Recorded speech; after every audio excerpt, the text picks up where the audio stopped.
As we get started here, I'll kind of go over a couple things and how we usually tackle the evening. Before we get into having people come up to speak, though, do want to make sure I recognize several people. So I don't like to look down and read things, but I don't want to leave anyone out. So I do want to kind of make sure. First and foremost, I know we've already mentioned, Bob Hutchison and all the things that he's done to help make this day possible. And but also would like to say thank you to Steve Trimble, who comes every year to the ceremony. And yes, absolutely, he was superintendent when we started this, and I don't think he's missed a one. He's been here every year, and is a big part of his support of that. Also, like to thank, I know Tom Salyer, past superintendent, is here, and Tom Cochran, our current superintendent. You can't do something like this without support at the district level, and so that's something that we've always had here. So I do want to thank those people. And I was glad this year to get to see that David Couch got to make it here this year. I know that the Army-Navy game, he's torn right now because he'd like to have it on. He's probably keeping track of the score over there, but I am glad that you got to make it this year. And he does a lot of promoting our school around the state and those things as Associate Commissioner for Kentucky Department of Education. So, but to put something like this on, it takes a huge team of people, and I hope and pray I don't leave anybody out because it's a pretty good list of people here. First, like to thank Kim Robinson, Andrea Blair, Jennifer Ferguson. They have worked Kim's been trying to do purchase orders and Andrea processing them for a month or two, but the three of them work tirelessly in here, fixing this whole room up, getting decorations together, doing all of those things that you see in here, and actually was in here early today making sure everything was put together, so I can't say enough. Thank them for that, and also I think is Sheena in here? She went to the ball game. Okay, some of the flower arrangements you see that was stuff that our FFA did here at school. So that very very nice things there. Angie Music. I don't know if Angie is she still in there or not. If she is, tell her to at least come out to the door there, Tommy, or something. Maybe or you just tell her to at least. Guys, I can't say enough. This wonderful meal every year. She prepares that for us, but we were able to steal her as a culinary teacher a few years ago, and our students are in here doing all of this work, and you'll see they'll be coming out here. Angie, just give her. So, and in a minute I'll talk a little bit about career and technical programs, but this is a true example of work experience that these students, they do catering projects all over. And so it just can't say enough about that. Terry Bowling, who I'll talk about in a minute as an inductee, but as you saw those pictures, he built the wall that your name is on out there, and he's going in the Hall of Fame this year. But Terry, every year he puts the name plackets on, and I actually thought about trying to surprise him this year and just have him see his. I thought his family might want to know a little more advance that he was going in the Hall of Fame. So anyway, but John Robinson, the programs that you see, he comes in, spends hours. It was a snow day yesterday. He took all day printing those programs for you there. Todd Conley and Clay Smith, and the whole JCTV crew, they're in here filming 2 ball games today. They're in here trying to video this. I mean, it's a lot going on, but we have a first-class television program here that goes on, and there will be a copy of this video that you all will be able to have later. George Salyer is in there on the PA. He was the one that announced all your names to come out when we took the pictures, and he devotes a lot of extra time out of his schedule for things like this. Our principal, Monica Daniel, who I'll talk about in a minute, that is going into the Hall of Fame. Tommy McKenzie, Joey Estep, Todd, Sean Butcher, Amy Webb.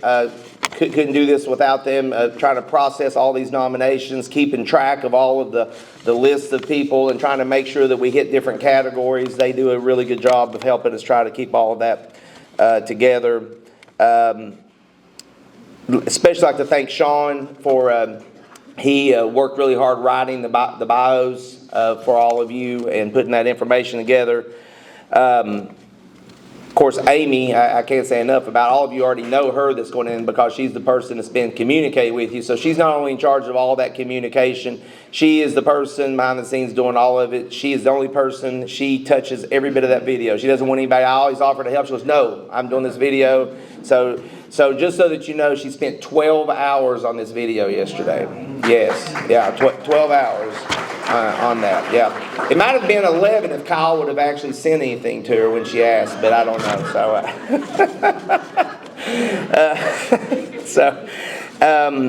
And one other person I really want to take a moment. We have tried for several years to get this massive project onto the web to where people can go back and read the biographies and be able to see things through the years. And we had at one time a lot of the bios up, but there was just a lot of technical difficulties. But this year, Kim Taylor, who happens to be here, we wanted her to make sure she was here today. She has worked for well over a month, and I'm talking every single day, working on trying to get these things converted and updated. And Mike Whitaker, who is not here, but he is our technology coordinator. They've been working this week, and they are linked on our webpage. All of the bios, all the way back to 2006. So any of you, they are there. We're going to continue working on that. We're actually going to try to get a whole new web look with the way we do everything for the high school page. So you'll see more advancements coming along, but we wanted to at least get those bios up. So they are actually linked. If you go to the homepage and go to Johnson Central, there'll thing that says Hall of Fame, and you can go back and pull up any of the classes. And I think that's important because a lot of times when people ask, well, what did that person do? I want them to be able to read the bios because, you know, as I transition into talking about some of the people here today, it's just unbelievable when you can read the collective accomplishments of everybody and the contributions that they have made either during school, after school, all of those things. It's just literally amazing, all of those things that go on. I hope and pray I didn't leave out any of our team. I did. Anita back there at cafeteria, she will be in here. She's here every day, 24/7, and she is literally, anytime I come in here, she's here, but she will be here afterwards trying to make sure everything is in order and taken care of. Like I said, I hope I didn't leave anyone else out that helps make this day work, unless I've just read over it. I thought I wrote all of them down. But in talking about our class real quick, I'm going to talk about a few of the members here, and then we're going to open the floor for anyone here who would like to come up and say a few words about any of the inductees. And like Mr. Trimble said, it's hard to believe for me after this long of a career. And when we first started this, I didn't even know some of the inductees that we were putting in, and now I know every one of them in some capacity, and it's just hard to believe how fast the years go. But once again, I do want to say, David King, we went to school together. I remember you, but I had lost complete touch. I didn't know anything that you were doing, and when I saw, your record.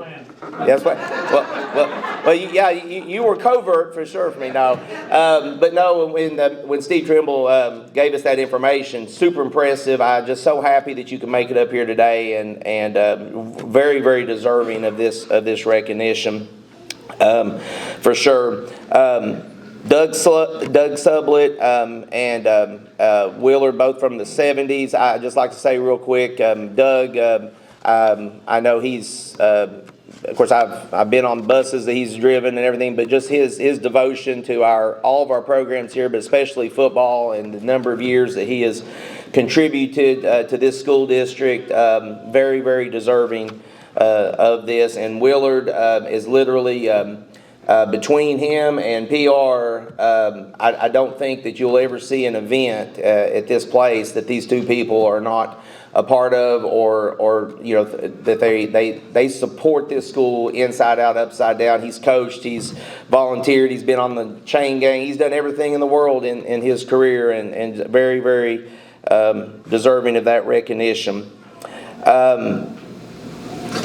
as I said before, this class of 2000, really 14 and 15, unbelievable, exceptional athletes and contributions that they have made. Shelby, it is a joy getting to be your principal and watch you play volleyball in her career at Marshall and gone on to a professional career now. I mean, just can't about that.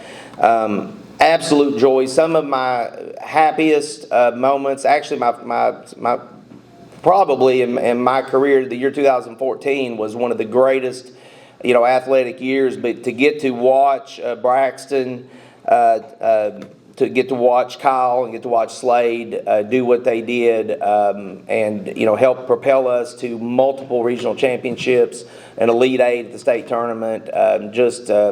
It was awesome, and it was just great to get to know you guys on a personal level and what kind of people you are. Just absolutely super for me to get to be a part of that.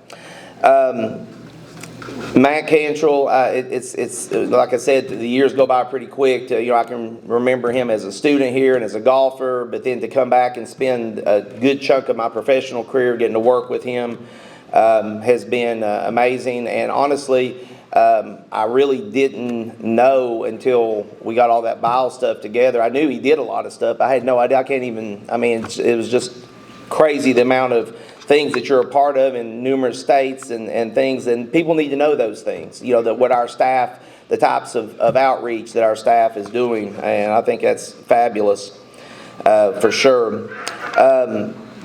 Next, I've got to take just a couple minutes to talk about something that's super, super near and dear to my heart. We got a grant back in 2004 for $250,000 and to start new technical programs here. And that was the birth of how our school has transformed over the past 20 years. And that was the beginning of the Johnson Central Career and Technical Center. So for those of you that have been away for a while or not familiar with it, we used to, Mayo, we would send students over to Mayo to take courses. With the consolidation, we lost, when that became Big Sandy Community Technical College, we lost a lot of those programs. So this grant allowed us Propel to request to be our own center.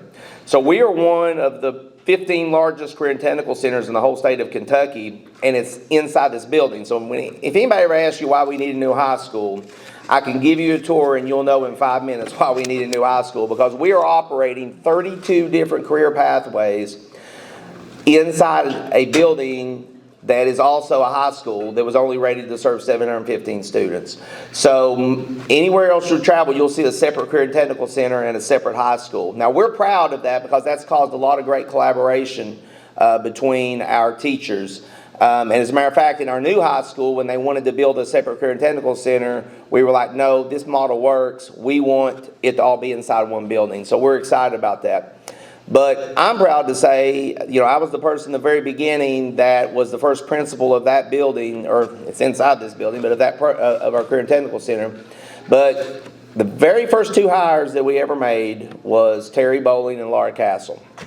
And we would not, I'm firmly convinced that we would not be where we are today were it not for the exceptional work ethic, the way they built those programs, because that allowed us to expand more programs. And I often think back, if we got those hires wrong, you never know what happens. But they just give so much of themselves, and to our students, and to the organizations, and they've been club sponsors, and they just do everything here at the school. And I just can't say enough about what they have meant to us, here at our school.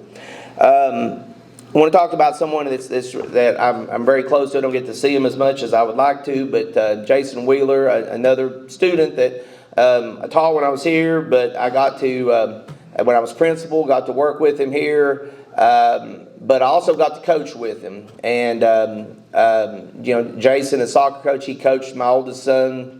And I got to be an assistant and help him and be a part of that Elite Eight run. And all of the stuff that we got to do from there. And the next year we won back-to-back regional championships, and we got to it was a great experience. Got to go and watch Steph Curry up there at Golden State to that 22nd consecutive win.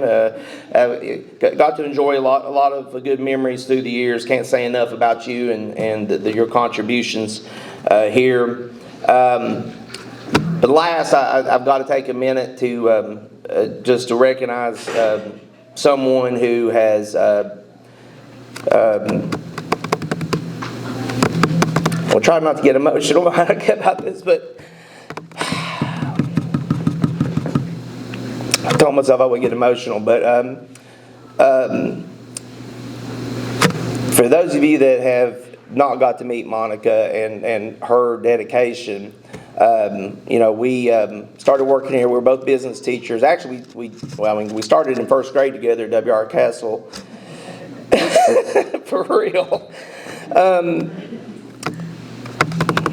Try to hold together here, but because I about lost it on Terry and Laura, but when I got to this, I was afraid I would, but I'll just fight through it. But anyway, I'll just keep crying and talking. So, but just the fact that we're super close. Went through grade school together, graduated high school together. She was class president of class of 1988. And then we both decided we want to be business teachers, and the two of us and Tracy May and Bill Dozier rode in a car and commuted to Moorhead every day for 2 years and got our business teaching degrees. She and I both taught business here.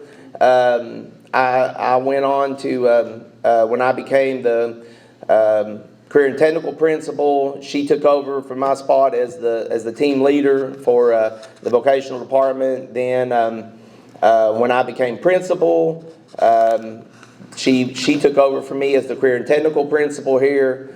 Got to, in later years, she actually did dual roles, came over to the board office, worked with me when I was assistant superintendent. She was she was doing two jobs. She was still the career and technical principal, running all of our title programs.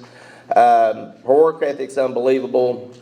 And now she's the first, and we always talk about this all the time. I don't even really like to say she's the first female principal, because I don't even, she's just a great principal. And when you look at what she's already accomplished in 1 year here, it's amazing. But she is just a class act person that has put a lot of time in through the years. On a lighter note, the only person we should have invited today was Dan Branham, probably, who helped you out years ago. But we've just shared a lot together through the years, and she is very deserving of this recognition for all the stuff that she's put forward. So, all right, I have definitely, I think I've got through everybody there and tried not to shed too many tears. So what we're going to do here is I'm going to turn this over, and we don't go in any order. The only thing we're going to ask is try to not spend more than 5 minutes talking about an individual. I mean, if you've got two people you need to talk about, we're not going to put a timer on you and put, lasso you off the stage. But because we have a whole bunch of people here and a lot of accomplishments, try to stay within that range. So I'm going to open the floor, and whoever's the first person to make it. Well, I don't know, Shauna needs to leave a little bit early, don't you? So I think we'll actually invite Shauna to come up here first and say a few words here.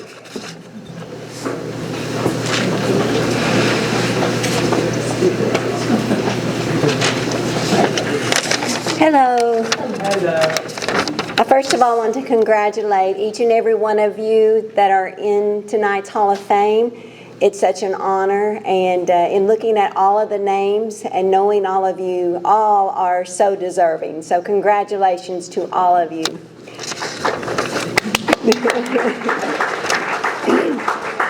I'm going to get a little personal here about some of you that are being inducted this evening. I've always said that everything that you ever need to know in life, you learn in kindergarten. And I truly believe that. Because you see, in kindergarten, you learn academics, and you learn a lot of it.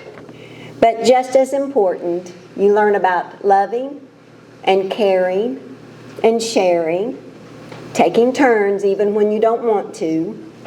And believe it or not, in kindergarten, you also learn the importance of becoming a good leader.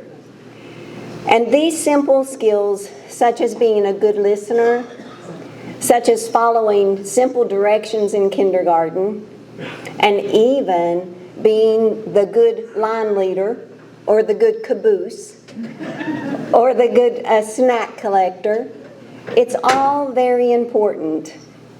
So I started teaching in 1988, and teaching kindergarten was by far the most rewarding and exciting years of my 33-year career. And in those years of teaching kindergarten, many, many, many, many of my students stand out, and I will never forget them.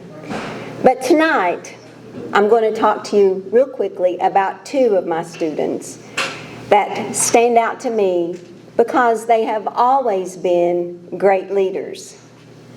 Even in teaching 5- and 6-year-olds, leadership and commitment shows up soon in some students. So tonight, I'm going to tell you about two students I had in my classroom, I think around 1990-91. The entire class was truly an exciting challenge for me to teach every day because that entire class was just that smart. At 5 and 6 years old, they were already smarter than their teacher, matter of fact. They loved learning, and I loved teaching them and guiding them. There were two precious little boys, Matt Cantrell and Jason Wheeler.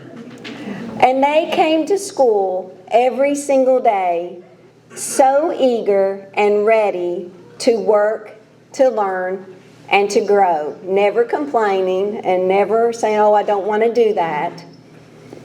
And not one day in that school year were these two little fellas ever just average students. They loved, listen to this, they loved learning about the letter people. Imagine. And they wanted to do every activity that went along with the letter people.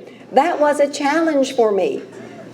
And they also loved exploring and creativity and writing and the arts. And they enjoyed our math and science programs. Back then we got to actually, my principal, Miss Pat Gamble, she was a firm believer in doing so much hands-on activities in the area of science that our math and science programs were always so hands-on. Well, these two boys, they loved all of the experimentation with the blocks and the counters and the measuring devices and just anything they could get their little hands on to touch and manipulate. But you know, Matt and Jason, I remember clearly, they also remembered the simple parts of the day. Listening during story time, and even picking out their own books to go sit down in a little nook or corner to read on their own. And then they also enjoyed writing their own stories. And although we didn't have a social studies program per se, we always made sure that we did so many community activities and just a lot of that kind of thing. And I remember Jason really liking to do those things, so I wasn't at all surprised when he chose to be a social studies teacher. And Matt's creative writing, of course, makes sense that he became an English teacher. And I need to keep going and get this done. So my list could go on, but I want to say how proud I am of these two little 5-year-old boys who grew to be the finest of great men. Imagine my pride when I walked into a meeting when I was still working at the board office, and it was led by folks from the Kentucky Department of Education and some other state leaders, and right there was Jason Wheeler amongst them, and it gave me such pride, and it was just so good to catch up with him. And then just recently I read about Matt's leadership at the national conference in Colorado, and that's just one of many of his national conferences that he's spoken at. And my list could go on and on about those successes. And with those successes, I truly love to learn about every one of them. I grew and I learned from every student that I ever taught. But in that very special year of teaching, way back then, I learned about challenging every student and to let every student shine bright. And honestly, the entire class, they didn't even need me. They were going to learn in spite of their teacher. And these two, who we're celebrating today, Matt and Jason, I love you both, you taught me by far so much more than I could have ever taught you. I love you, I admire you, and I respect you both. And I look forward to seeing you keep shining. Thank you all.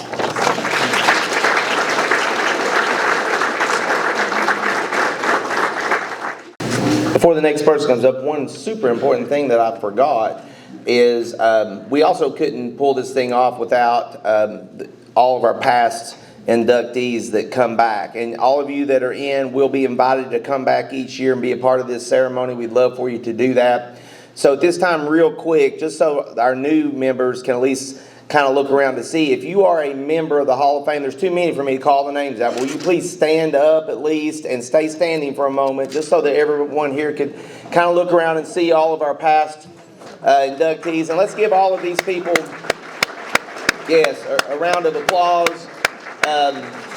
We truly thank you for coming back, okay? Because this thing wouldn't be what it is if you didn't come back to talk about the other members, the new members going in, and just be a part of it. So you're always welcome, all of you new inductees. So who's next? Steve Trimble, here he comes.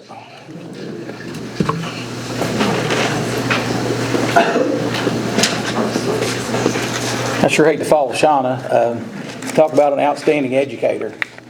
She's fabulous and everything she ever did. Again, I've had just about everybody here in some form or fashion. Just real quickly, the people that were students of mine, either when I was principal or superintendent, Braxton Blair, of course I watched him play many basketball games. Matt Cantrell, known his family for years and years and years, but also watched him play some good rounds of golf. Shelby Conley, unbelievable volleyball player. Kyle Gullett, another great basketball player, him and Slate McPeak. And Jason Wheeler, I think Jason played a little football and a little basketball maybe. I coached him and Matt some Little League too, I think, along the way and stuff. So that's why they were so successful in everything they did. So I also worked with some of these. Terry Bowling, I worked with him here, and Laurel Castle, outstanding teachers, and Monica Daniels. And so it was a blessing to work with those people here at the high school. But there's three guys that I'd like to really emphasize and talk a little bit about, because number one, I coached one of them, and I went to school with the other two. And but the first one is David King. David was a blessing to coach. I mean, he was just an outstanding young man all the way through school. He worked his tail off, everything he ever did. Believe it or not, when you see him in a minute get his eagle, he wrestled at 145 pounds here. Long time ago, David, I can tell you. But he had never complained. He had to cut a lot of weight. He cut his weight so other people could wrestle. And above him, he wouldn't take somebody else's spot. But he never complained, worked hard.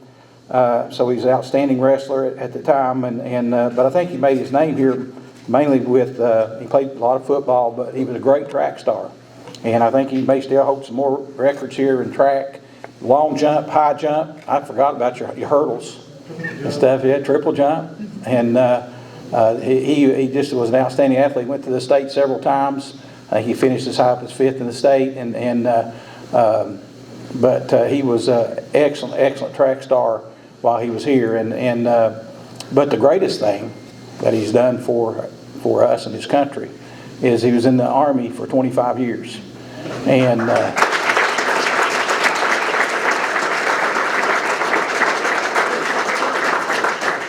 he's still in the Army. He's like a civilian intelligence officer. I don't know what all. I can't think of some of the things he's done. He's been to Iraq, Afghanistan, I mean, he's fought for our country, and now I couldn't be more proud of this young man. And we were able to stay in touch over the years, and I'm about like Amy and some of them. I couldn't hardly ever get him to send me any information on himself. You know, I kept saying, David, send me this in here. I want the information.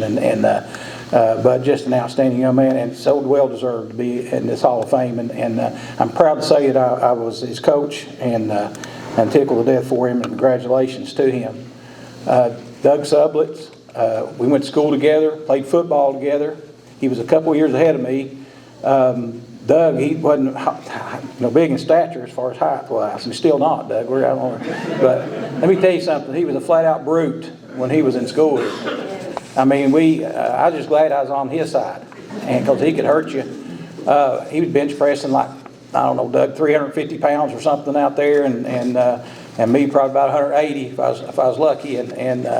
But he was an outstanding football player, but you know, even more so, he's done so much to come back and coach these young men, him and Willard, and I'll talk about Willard in a second. But you know, that's our football program is second to none in this state, and it wouldn't be if it wasn't for people like Doug and Willard using this feeder programs for our football team. And so we really appreciate them, and I think Willard did it for 30-some years, and Doug 20-some years, and who better would you want your young men playing for than these two guys right here? So, and Willard and I was in the best classes that ever went through Johnson Central High School, 1977. Right, Will? I'll say that again when I get up. There you go. I appreciate that. I'd say there's a lot of people here who don't agree with us on that, probably. But Willard, I remember Willard being a history buff, and Ed Hazlett and him was big buddies in school, and you know, Willard's been around 30-some years working with our young kids, and no better person could be a board member than Willard Burton. Nobody cares more about Johnson County Schools than Willard Burton. So I think he makes a good board member. I really do. And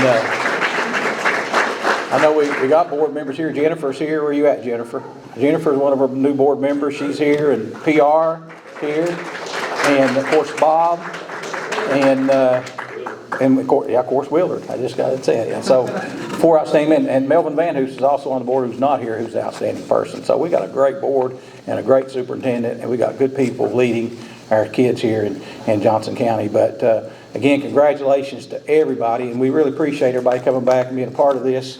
And it's always good to have David Couch with us, and I'm telling you, you know, he's big in the State Department of Education. He does the technology, does things in technology nobody in the whole United States have done for the school systems, and everywhere he goes, he bleeds that black and gold, and makes you feel good, and it's always great to see him, and I appreciate him being here, and he brought his mom with him. We're always glad to have her here too. So.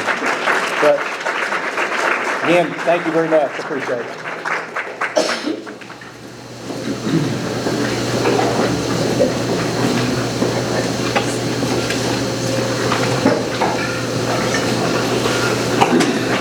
Again, I just want to congratulate this year's class also, well deserved as you look down the list. It's the first time in my recent memory where I know a little bit of something about everybody, and I was talking to somebody earlier, and it always amazed me that Mr. Trimble would get up here and he knew something about every single person going into this Hall of Fame, and I remember thinking either he has the greatest memory, I figured it out, he's getting old. He's getting older, because I'm getting older. You know, I'm getting older, so.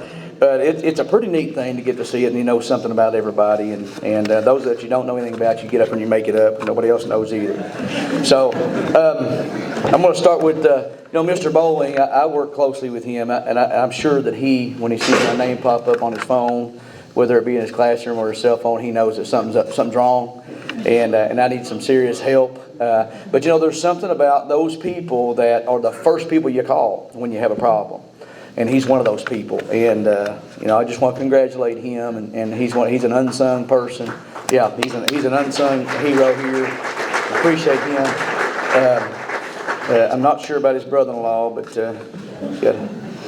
we won't hold that against him.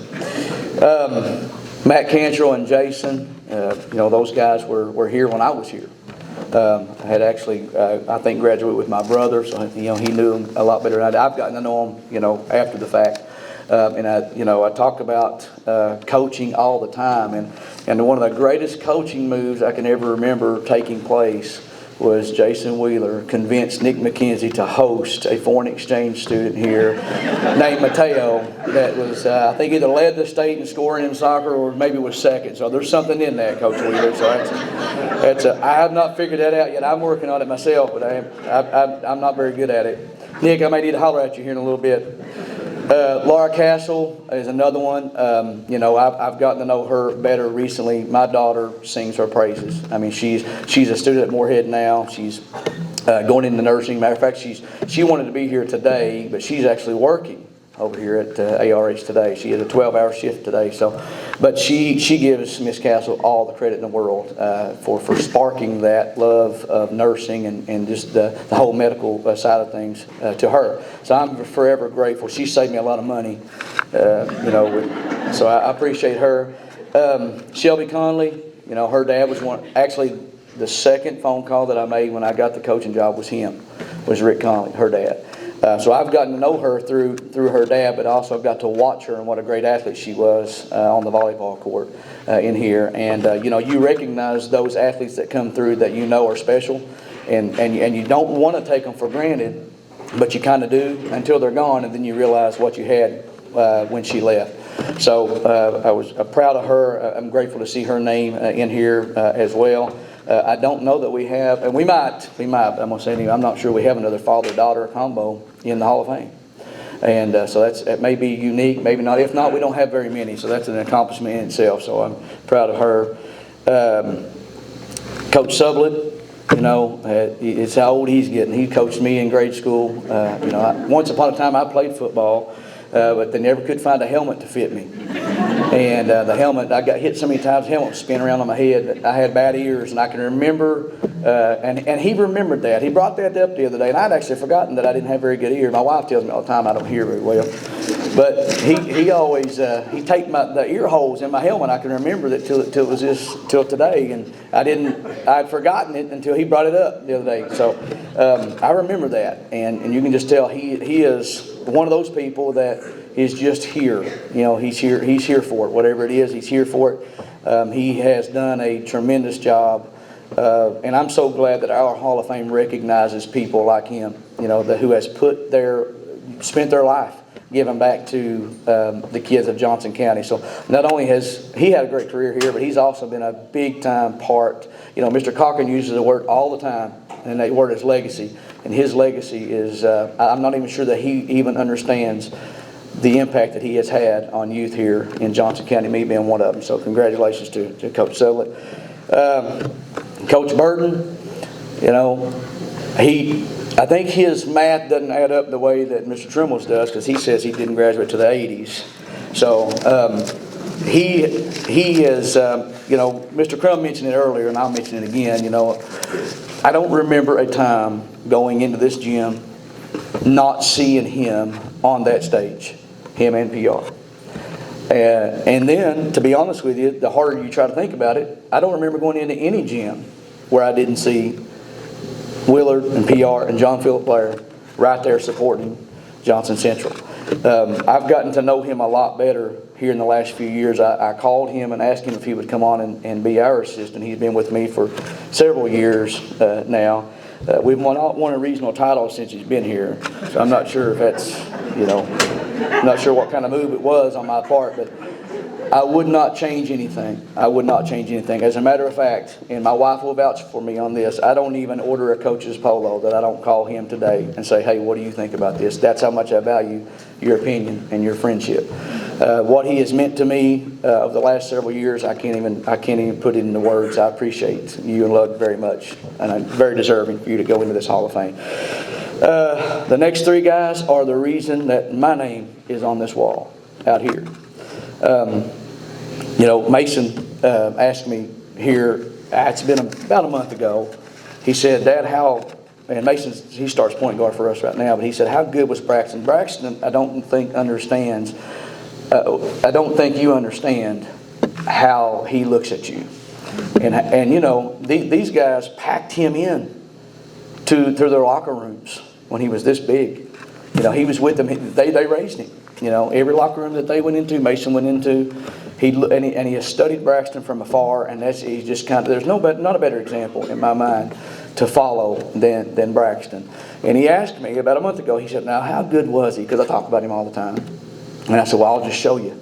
And I went in there and sat down at the computer and I showed him. And he said, do you think I'll ever be that good? And I said, well, yeah, absolutely. You work hard. Well, a few weeks ago, we brought these older guys into the gym. Braxton shows up, and he wore us out in there. And I said, I cannot wait, Mason, until you get to that point, because he killed us in here in the gym. You know, he still got it. And I think, you know, when you think about him, it wasn't that he was a great basketball player. He was a good basketball player. Everybody was afraid of him. They'd watched his boxing videos. They were scared to death of him. Scared to death of him. We let him have the run of the mill because we were scared of him too. But, you know, there was, and he probably doesn't remember this, I'm going to tell it anyway, but there was a night, and I can't remember who we played. I think it was Lawrence County. But, you know, I said, this might be a game you have to score 40 points. And lo and behold, he scored 39 points. And if he hadn't missed a free throw, he would have scored 40. I still remember that free throw that he missed. But he would have had 40 points to win that basketball game. And that's what my explanation was to Mason. If I needed him to score 40, there's no problem with that. He could have scored 40. I didn't need him to do that because he had a great supporting cast around him. And that's why he won the regional title every single year he was in high school. And it's just amazing what he has. And then how successful he is now, you know, as part of the business out there. And I want him to know that I love him and that he's very deserving. Kyle Gullett, Kyle went off the grid on me. I couldn't get a hold of him. So Amy, I'm with you. I tried to reach out. I thought he changed his number. I thought he just moved into an igloo somewhere. Had no service. I finally got a hold of him. I wanted to tell him that he was in the Hall of Fame. Special player, man, special player. I mean, when you look at players, he might be the best. He may be the best. I mean, he's 6'7". He handled the ball like a guard. He blocked shots. He rebounded. He dunked the ball. He shot threes. It was just amazing. That I can't remember. I'm sure Noel will probably remember better than me. But he had a game. I can't remember if it was a regional semifinal. Maybe it was the first round of the region against Shelby Valley where he just went ballistic. He went ballistic, and the game was over at halftime because of Kyle Gullett. I never will forget that. And I think he was 15th Region Player of the Year, signed with Southeast Missouri State. Just a tremendous player. Again, one of those kids that you don't know what you have until he's not there anymore. He's one of those kind of players. So very deserving, Kyle, to go into this Hall of Fame. Slade McPeak, Lord have mercy. As long as we weren't doing a reading challenge or a spelling contest, he was right there. Awesome. I remember Nick and I were talking at the table back here earlier, and I can remember we were playing Pikeville in the regional semifinals, and the game was over. I mean, it was over. We got down 7 or 8 points. Pikeville led the state in free throw percentage that year. I knew we were in a situation where we were going to have to start fouling them, and I was rehearsing in my mind what I was going to say to that group of kids in the locker room. I had gotten that far. I was that low. I thought, man, you know, we'd won the year before, and I thought, okay, we won one, but now I'm thinking, here's what I'm going to say to these boys in the locker room. And then Slade McPeak just took over the game. Just single-handedly took over that game. Had several steals. Had an and one, big time and one to give us the lead. And you know, he was a kid that I'm just going to tell it on him because his mom said that he's so hard on his son now. So I'm going to tell this story on him. But he went to the free throw line, and I just wanted to turn my head. I was like, oh no, he's good. You know, I'm glad he scored the bucket because I hated to see him at the free throw line for whatever reason. And he was just automatic. He had just got into this zone and had just turned the game up on its head. We ended up winning that game, and then lo and behold, the next night we win the regional championship. And as a senior, he was the MVP of the 15th region tournament. He had a spectacular run during that. And I will say this, you know, and I'll say this about Kyle, and a few of you guys remember this, and so my 5 minutes running out. I'm listening for the buzzer. You know, I can remember there was a time when we had 4 middle school basketball teams at the middle school. Instead of 7th and 8th grade, we had 2 7th grades and 2 8th grades. Kyle was a part of that run in there. And he was a real good basketball player in the elementary, but he got better and better and better and better and better. And I'm so thankful because he was on one of those teams. Slade was a kid that got frustrated at us at one time and wanted to quit us, and I sent Jason Shepard to him. I said, I don't care what you have to do, I don't care what you have to promise his mom, I don't care what you have to do. Make sure that kid is here next year. And it worked out. It worked out that way. So, and to say this, and I'm going to turn it over here, but these kids, these 3 guys right here was on teams that had 9 or 10 boys that could have started anywhere in the region. That's how special their teams were. So I'm thankful for them, and I'm thankful for what they've meant to me down through the years. And I just want to, again, say congratulations to you guys.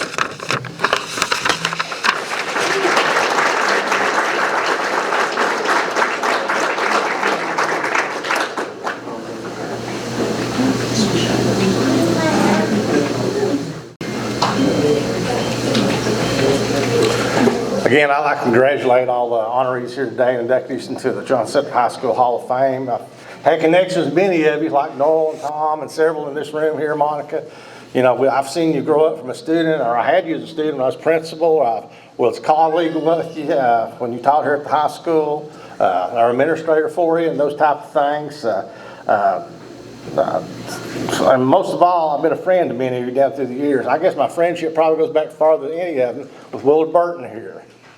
Willard Burton and I were from little boys out Flat Gap. We've known each other. We played ball, football, and basketball together, and rode bikes around Flat Gap and all those things. And first year I taught back in, I want to say 1983. So you know, Willard's been coaching longer than what somebody said here a while ago, because he helped me out Flat Gap. We weren't very good that first year out Flat Gap, were we, Willard? But we got better as we went along, both basketball and football, and then won a couple of county things after that. So again, Willard is a tremendous asset to this school and community and these kids. He loves these kids and this community about as good as anybody I know. I always told Noel Crum over here, there's nobody probably loved this high school more than he did, and Steve Trimble over here. And Steve, I will say, maybe the only time I've had a disagreement with you, I think David Couch and I think the class of '79 was the best here. But I mean, again, that's probably the only time we disagreed on something down through our years and things. But again, I'd like to congratulate all of you. Willard, my congratulations to you. And I know what asset you are to these kids and these community and things here. Monica Daniel, known you for many years here. And one thing I'll say about Monica, I have never heard her say, I did this. It's always we or they or the high school did this or my kids did this or something. It's never about anything that Monica has done. It's about what this school or what these kids have done at this school, or what these teachers have done at this school. Again, congratulations to all of you this year for being inductees.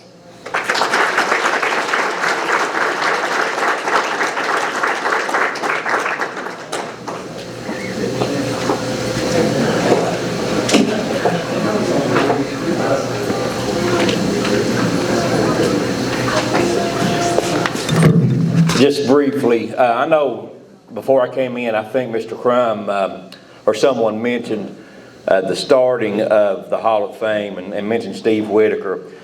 But just in case anyone doesn't know, Whitaker was the principal when they finally talked Johnson High School into allowing the Hall of Fame. It went many years, and Steve Trimble said no, right, Steve Trimble? Sorry.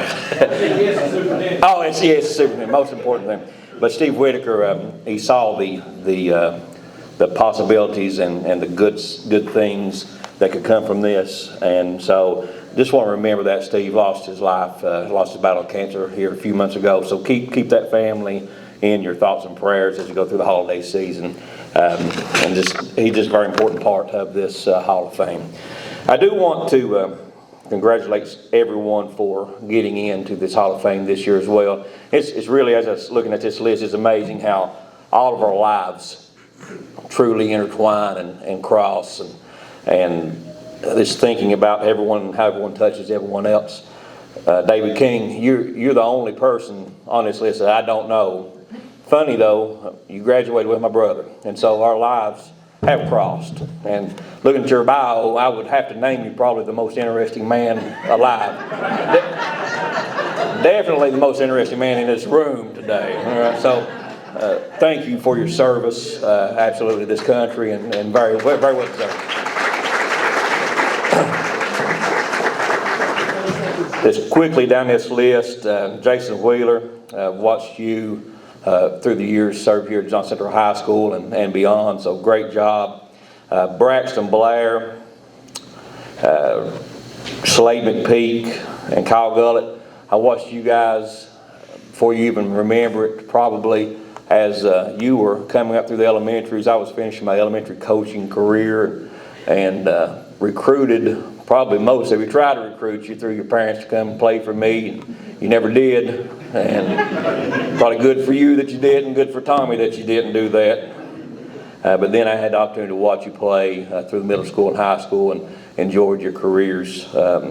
So congratulations to you all. Matt Cantrell, first memory of you, your dad called me. Well, actually, Amy called me, and you were golfing. Probably between your freshman, sophomore year, or sophomore and junior year, he brought you a brand new set of Mizuno golf clubs. And that summer, you had a huge growth spurt. And they didn't fit you anymore. You couldn't golf with them. And he said, I'll give you a heck of a deal. $300 for the whole set. And I said, I'll take it. And guess what? I still use those Mizuno golf clubs. 27 years ago. But I'm still terrible though, man. So congratulations to you. Shelby, you were one of my Highland babies. So I had to watch you as a student all the way from your elementary days through middle school, high school, Marshall, pharmacy. So congratulations to you. Just an honor to see you here today. Terry Bowling, if David King's the most interesting man alive, you have to be labeled the handiest man alive, without a doubt. So if you don't know Terry, he can do anything, can fix anything, and can figure anything out. So there's nobody more deserving than you to be in as well. Laura Castle, she was nurse at high school nurse at Oil Springs Elementary my first year when I was first hired. And as sweet and innocent as anybody I know. And then she was hired to teach at Johnson Central High School. And I came over as assistant principal. And everybody knows her, knows how sweet and innocent she is, right? Right, Sean Castle? Right, Laney Castle? Nick, Al? She's sweet. Well, I watched her one day on, don't ever, Monica, put her on cigarette duty in the bathroom. Right? She was in bathroom duty, and she picked the meanest, biggest girl that probably walked the halls of Johnson High School at the time to take her cigarettes from her. Brought her down to the office, and it's the first and only time, I think. Can I tell this, Laura? Oh, you want me to stop? You want me not to tell it, Laura? So she come down, brought her down. First this big old gal come down, and Laura come down with her, wanted her gone for smoking cigarettes. And she was coughing and carrying on. And I said, well, all right, let's go on in here. And then Laura bellied up to her. And the girl bellied back up to Laura. And I had to get in between them. And I said, get in there. I tried, I got it. And then Laura said, no. And excuse me for just saying, I'm not going to say it. But anyway, Laura said a bad, ugly word to me in the hallway. And I said, what are you doing? Get down the hallway. So, if you want Laura to cuss, blow some cigarette smoke in her face. Now, it gets her every time. Seriously, she's changed so many lives.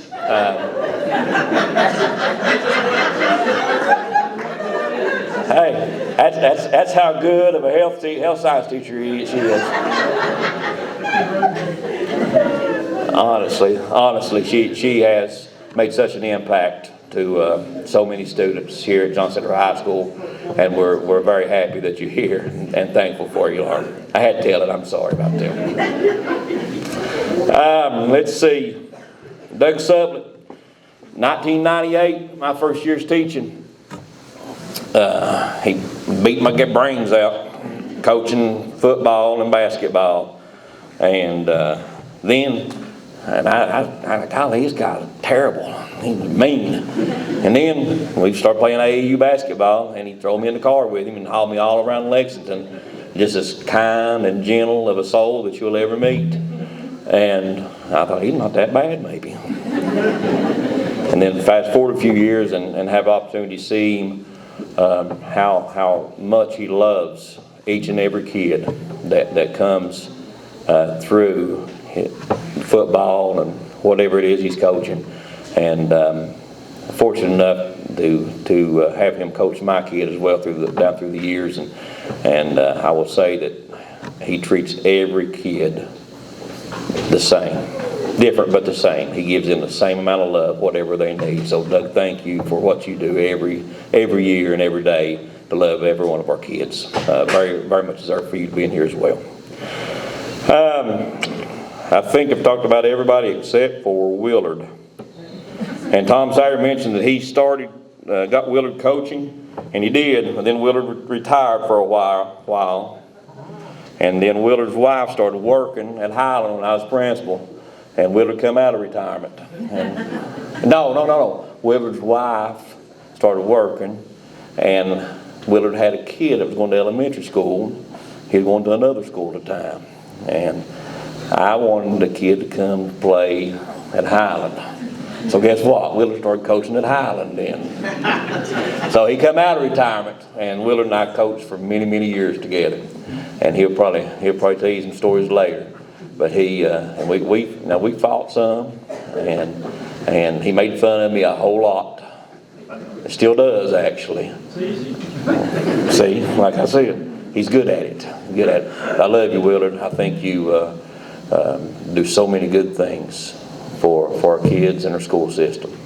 And I appreciate you, and very well deserved for you to be in here as well. Okay. So I believe I've covered everyone. Again, I want to thank you all for all that you do, and I want to congratulate you on being inducted to the Hall of Fame. It's a great honor, and every one of you are very well deserving. So congratulations to each one of you. Have a great night.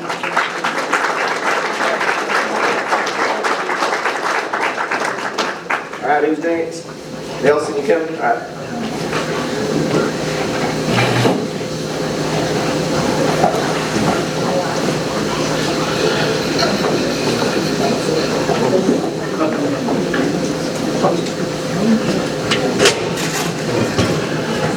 I just wanted to share some memories with a few people. First of all, congratulations to all the inductees. It's good to see the people come back that are already in the Hall of Fame. First of all, Kyle, I just looked over that way. We are related, even though there's a big height difference, but his dad and I are cousins, so from McGoffin County. But again, I watched Kyle play, and I was on the clock when you guys were playing. I don't know if you knew that or not, but anyway. David actually played golf, right? So, nothing worth mentioning about it. I wasn't going to say that. I didn't even put it on the application. And Willard, I was thinking until Tom got up, I've known him longer than anybody in here. Probably he was in the 5th grade when I started teaching, and that was 50, 60 years ago. Keep going. And of course, Matt played golf for us, and he wore his mom and dad's yard out hitting golf balls. I hope one day maybe his sons will do the same to his yard. Of course, he had his dad was a good mentor, and of course, Amy was a good mentor to Matt. And we had a lot of fun when we were playing. And finally, Doug, I told him I was going to do this to him. We used to drive bus together, and he was an excellent bus driver. one day I made a mistake of parking too close to his bus. I didn't give him enough room to get into his bus. So can you imagine Doug trying to get in the back of his bus to get up and move his bus? So if I park behind him again after that, I'd do like this and make sure there's enough room between so Doug could get into his bus. Thank you.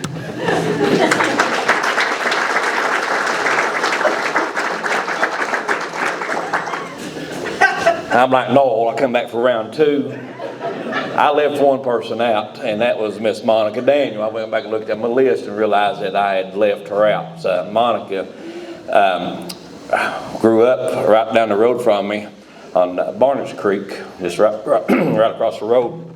So I've known her my whole life, and I've watched her be successful in everything that she's done. And let's, like Tom Sawyer said, never take credit for it.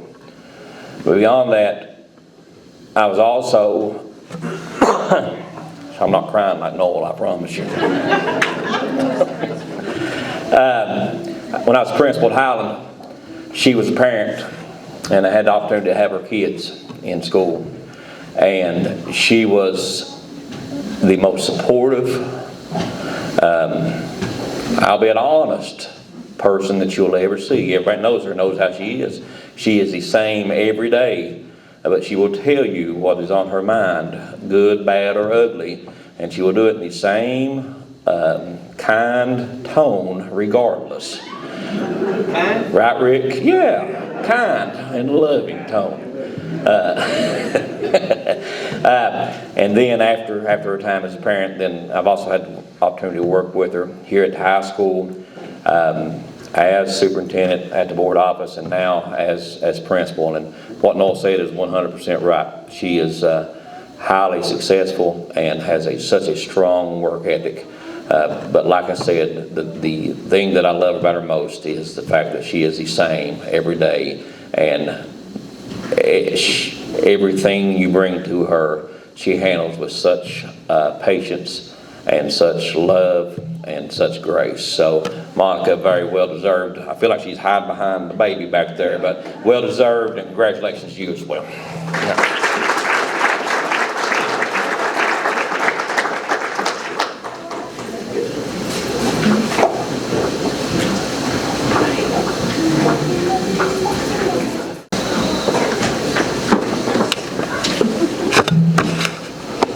Going through this list here, in some way or another, I've been impacted by many people on here, whether it's my teammates like Kyle, Braxton, Slade back there, or it's my coaches like Wheeler back there. Willard, Chris is the same age as me. Ever since being the littlest of a child playing Little League baseball, he was always there for us and around us and helping us out, no matter what we were doing there. Laura Castle's on here as well. She has a great influence on my life. Alex is one of my best friends to this day. So just being around them since an early age and knowing what type of person that she is, it's a blessing to have those type of people in this school system here. And Coach Wheeler that's on there, one thing about Coach Wheeler is it didn't matter if you were playing for him, if you had him in class, he was going to treat you the same whether you're the smartest person in that room or one of the people that couldn't understand how he was teaching. Wheeler was going to treat you the same. It didn't matter if you were his best athlete on his soccer team or someone at the end of the bench that wasn't going to get to play. He was going to treat you the same with that respect and with that love, and a lot of kids need that in the school system here. So just want to say thank you to everyone for being here today, and it's a blessing to be a part of a group like this. So thank you.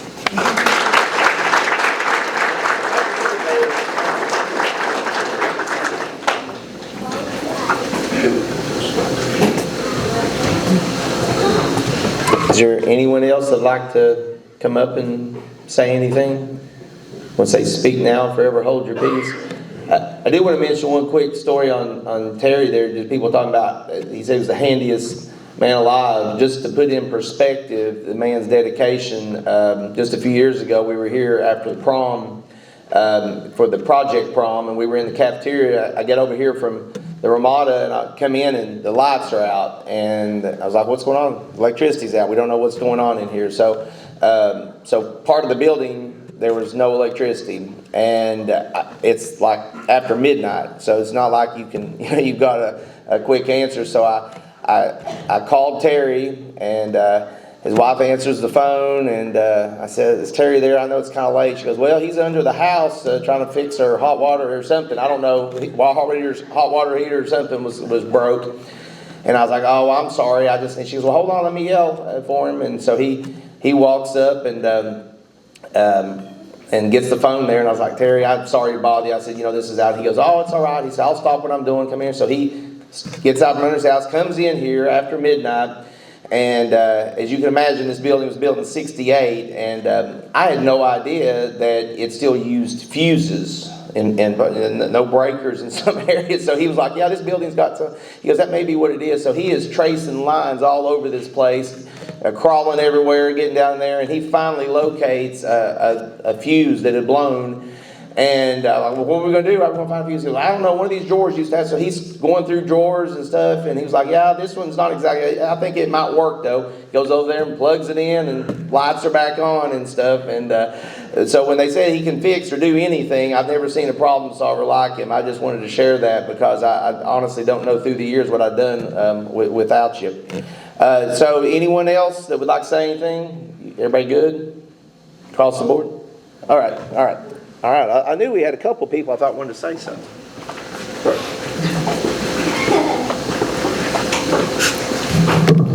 All right, I just want to speak on behalf of some of my coworkers here. So a few months ago, Amy asked me, when we were named the third best high school in the state of Kentucky, Amy asked me why I thought that was. And my answer was that it starts from the top down, and I sincerely believe that. I think that our principal, Miss Daniel, does a phenomenal job of establishing a culture in this school that is inviting to students, but moreover than that, Miss Daniel is so encouraging to her teachers, to the teachers in this school. She provides them the independence that they need in order to differentiate instruction to all students from all walks of life. Differentiation is a hot topic in education, but so many schools want you to differentiate and then also want you to have the same lesson plans for each student in each class when that's really not feasible. And she enables that independence to tailor each instruction to those individual students.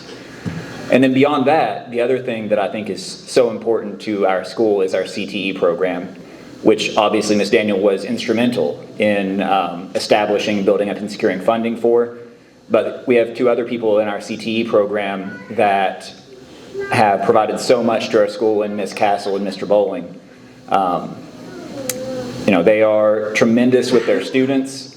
I don't like needles, so even though Ms. Castle has her students ask me 1,000,000 times to give blood, I always say no, but they're always getting their sticks in like little vampires.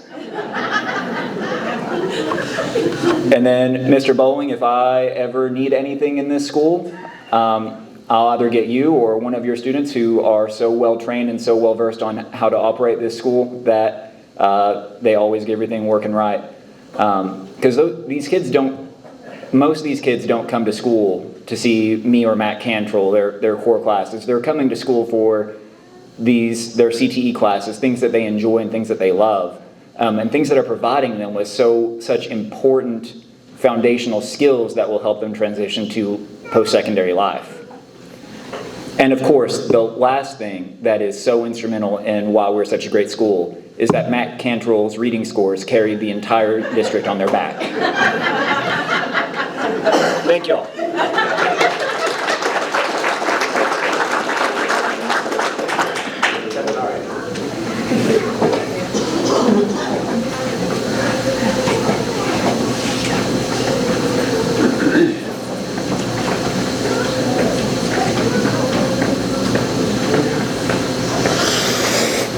I told Nick if he talked, I'd talk. So, can you believe they're inducting my mom, Laura Castle, in the Hall of Fame for raising such a fantastic son, and also my brother and sister.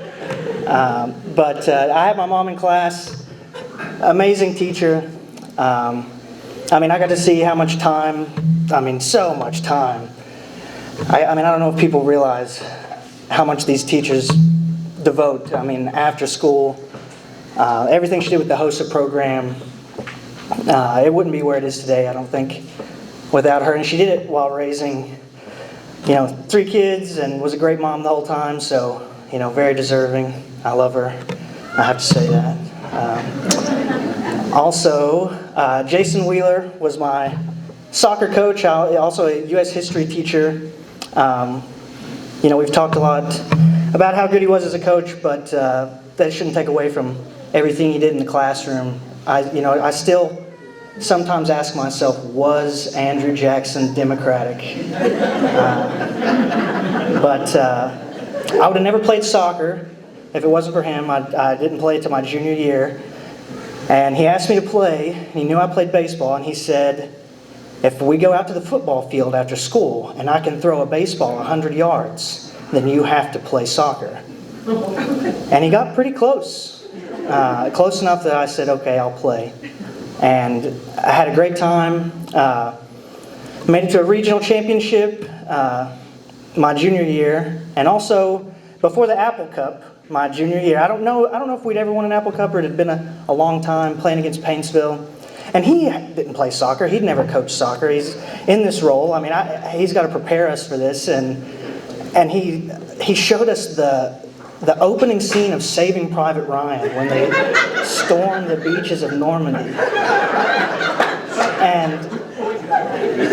And I couldn't play a lick of soccer, but I was ready to run through a wall and stop fascism for Jason Wheeler. And then we reloaded and come back my senior year and won the first regional championship and made it to the Elite Eight. And it's crazy. I was just thinking, it's crazy what you can do for a 15th region Eastern Kentucky soccer team with a positive can-do attitude and a few European foreign exchange students.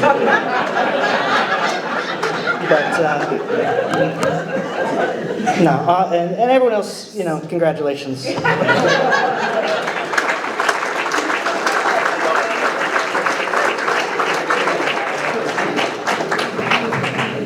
So if we wait to see if anyone else wants to come up, I've got to take this opportunity. I asked Nick and Alex if they, the other thing that Laura should get some credit for was keeping one of the best secrets ever before the greatest lip sync in the history of Johnson Central. And I asked Alex and Nick if they would want to ever recreate that, since they're both back here, they're together. But basically Alex there, he actually dyed his hair blonde and cut it like Miley Cyrus when she was doing the Wrecking Ball thing. And so I don't know if you remember back then, and you also had,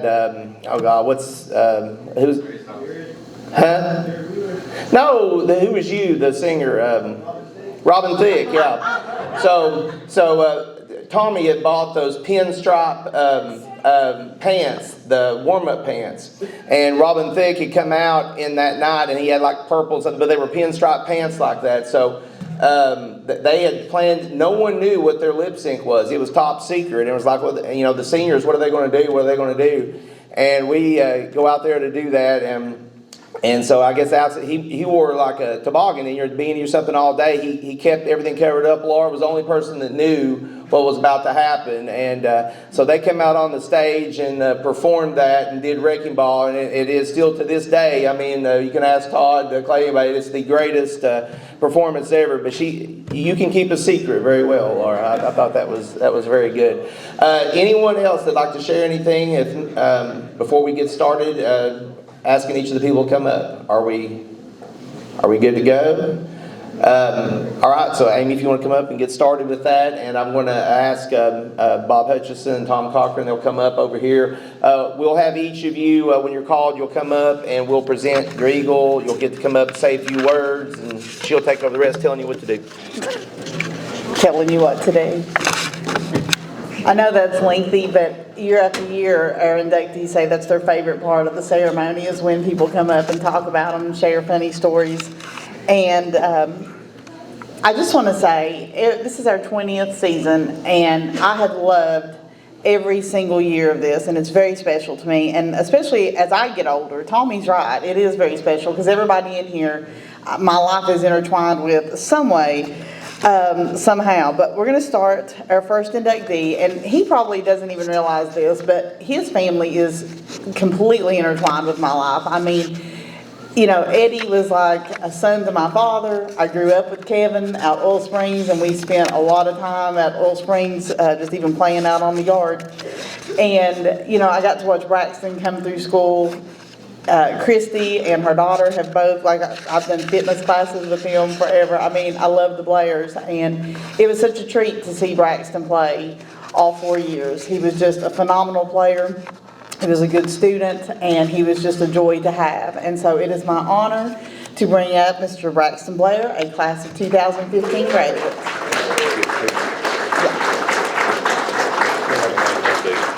No names on it. No.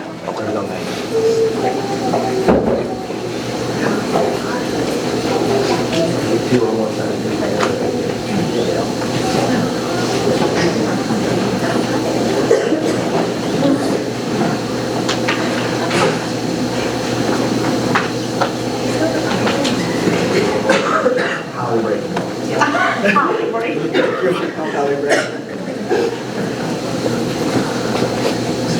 Some tough acts to follow.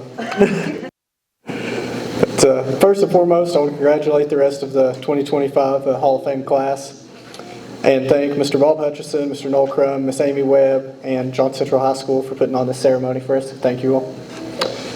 Playing basketball at Johnson Central, some of the best years of my life. Though the individual accolades came with recognition, looking back, it was truly an honor to be a part of such a selfless team. I wouldn't be up here today if it wasn't for great teammates and great coaches along the way. I'd like to thank Coach McKenzie for believing in me from the very beginning, trusting just a freshman to lead his team. Having a coach that played the same position as me gave me a mentor to help navigate through all the ups and downs this game brings. As a team, we were surrounded by coaches and assistants who truly cared about us as young men, not just basketball players. Coach Shepard, Holbrook, Hackney, Sloan, and my Uncle Eddie all spent countless hours away from their families, helping us individually outside of team practices. Many of them coached me from elementary all the way through high school. None of my success would have been possible without their leadership and guidance throughout. Lastly, I'd like to thank my family for their never-ending love and support. They encouraged and always pushed me to be my best. It was a collective effort from them all. My grandparents, who lived in Ohio at the time, took me to countless summer basketball camps around Cincinnati. My mama, Olena, and parents never missed a game. My dad never said no to rebounding or any type of practice. Even after working all day, he was always ready to help. My mom and dad never worried about how many points I scored in a game or individual accolades. They just wanted to give me every opportunity to succeed.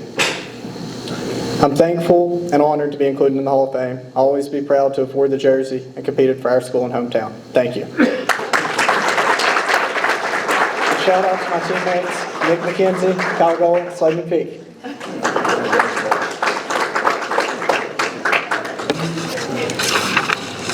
Our next inductee, listen, he does not even know how often he gets brought up in the way. I have to tell this. So, like, ever since I've been at Johnson Central, if something goes wrong, Terry is the first person I have on speed dial, and he never tells me no.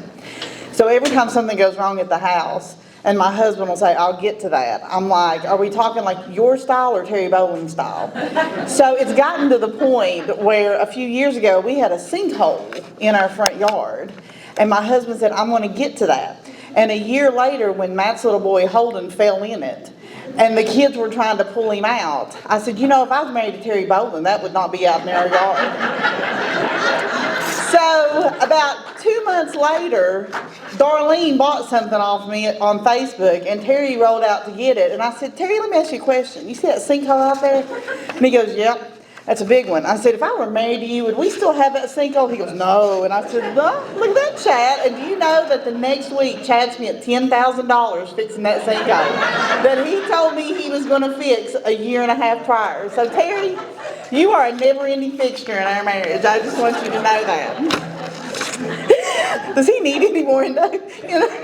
But Terry is a 1984 graduate who did not send me one high school picture, so I had to go through the catacombs of the 84 yearbook to find that stylish picture. And when Noel says I mean, Terry's built this school 12 times in the 27, 8 years that I've been here. And every time we have something at the high school up there, and I'm like, if you'd put Terry on it, it'd probably get done faster. So it is my distinct honor to welcome Mr. Terry Boland to the Hall of Fame.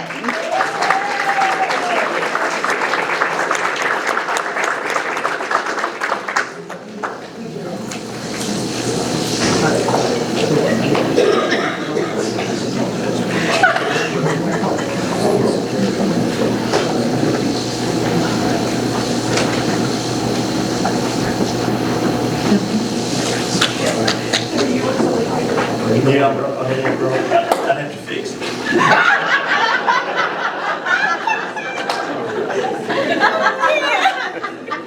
Well, I'll tell you, it's great being up here. I've worked hard over the years with me and my students. Like Amy said, we've worked on, I don't know, just about everything in the school at one time or another. I'd like to thank the nominating committee for nominating me. I'd also like to congratulate all the great nominees. David King there, who grew up just up above me. And when Amy got me the list, I looked and I said, David, I said, wow, we're both, it's hard to believe just a few houses up, we grew up together. But a lot of people, I was trying to think of what to say. I was going to write a bunch of stuff down, but the wife said keep it short and sweet. So that's what I said I'd do. But this comes to mind. We was at a meeting, a Skills USA meeting. That's a club that organization that I'm part of. And we were at Belfry. And this has happened several times. All the other instructors are there and they're complaining that we can't get supplies, we can't get no support, we can't get this. And then they look over at me and go, except for Johnson Central. I'm going like, they said, everybody we talk to, you all got great support. And we do, from our former principals, CTE principals, to our president, to our superintendents, to our former or our past superintendents. They're talking, we can't get nails, we can't get supplies. And then they look at me and they go like, you get anything you ask for? And I said, we're a family here at Johnson Central. And that's something special, and that's what a lot of schools don't have, and they're kind of envy of us. And I think that's the reason we're so successful here at Johnson Central, because we are a family. And we treat each other as family. And like I said, it's a great honor to be up here. And I'd also like to thank Mr. Hutchinson there who sponsors this. I mean, this is one of the greatest, like I said, like Noah was talking about, a lot of the schools are modeling their wall of fame after us. And I'd also like to thank my wife over there who's stood by me all these years. she's going to hold her head down there. But it's hard for me to top what Amy said. No, I said, oh, I'll never top that. But I'm really honored to be up here, and thank you all.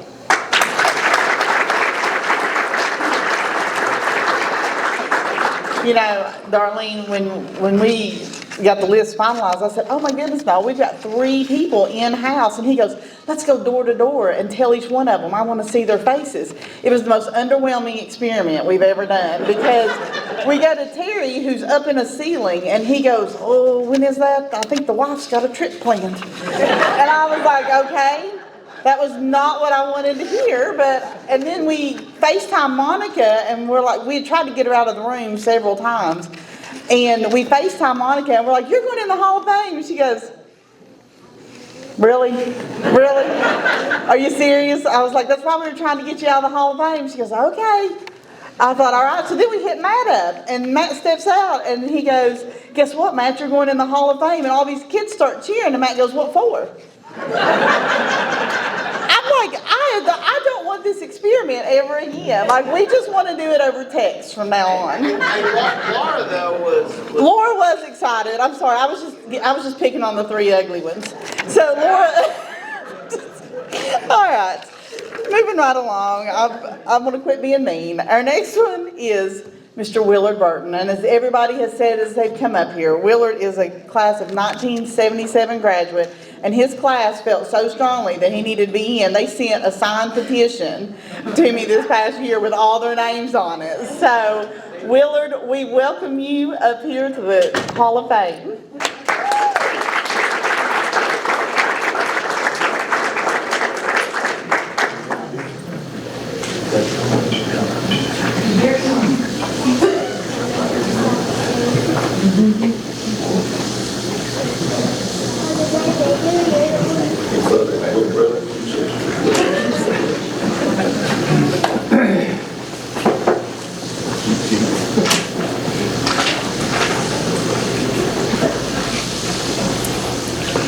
I did write some notes down because at my age I knew I would forget.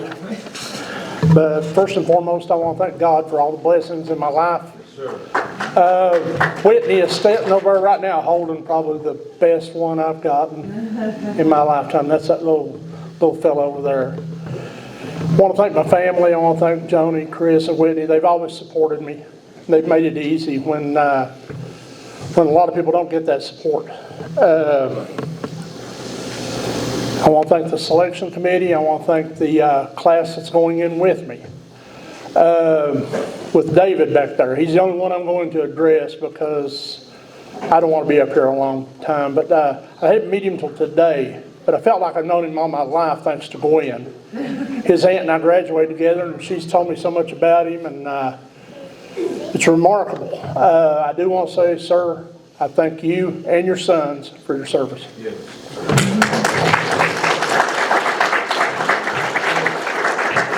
I don't want to stand up here and talk about me. These guys have already done it.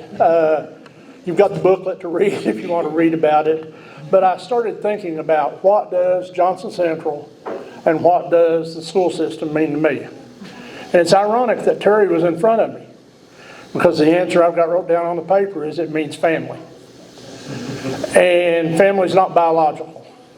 Family are people that you meet in your life that become your family. And you take them in. And a lot of them have got up here and spoke today. And I'm going to address those because it's not about what I put into the school system.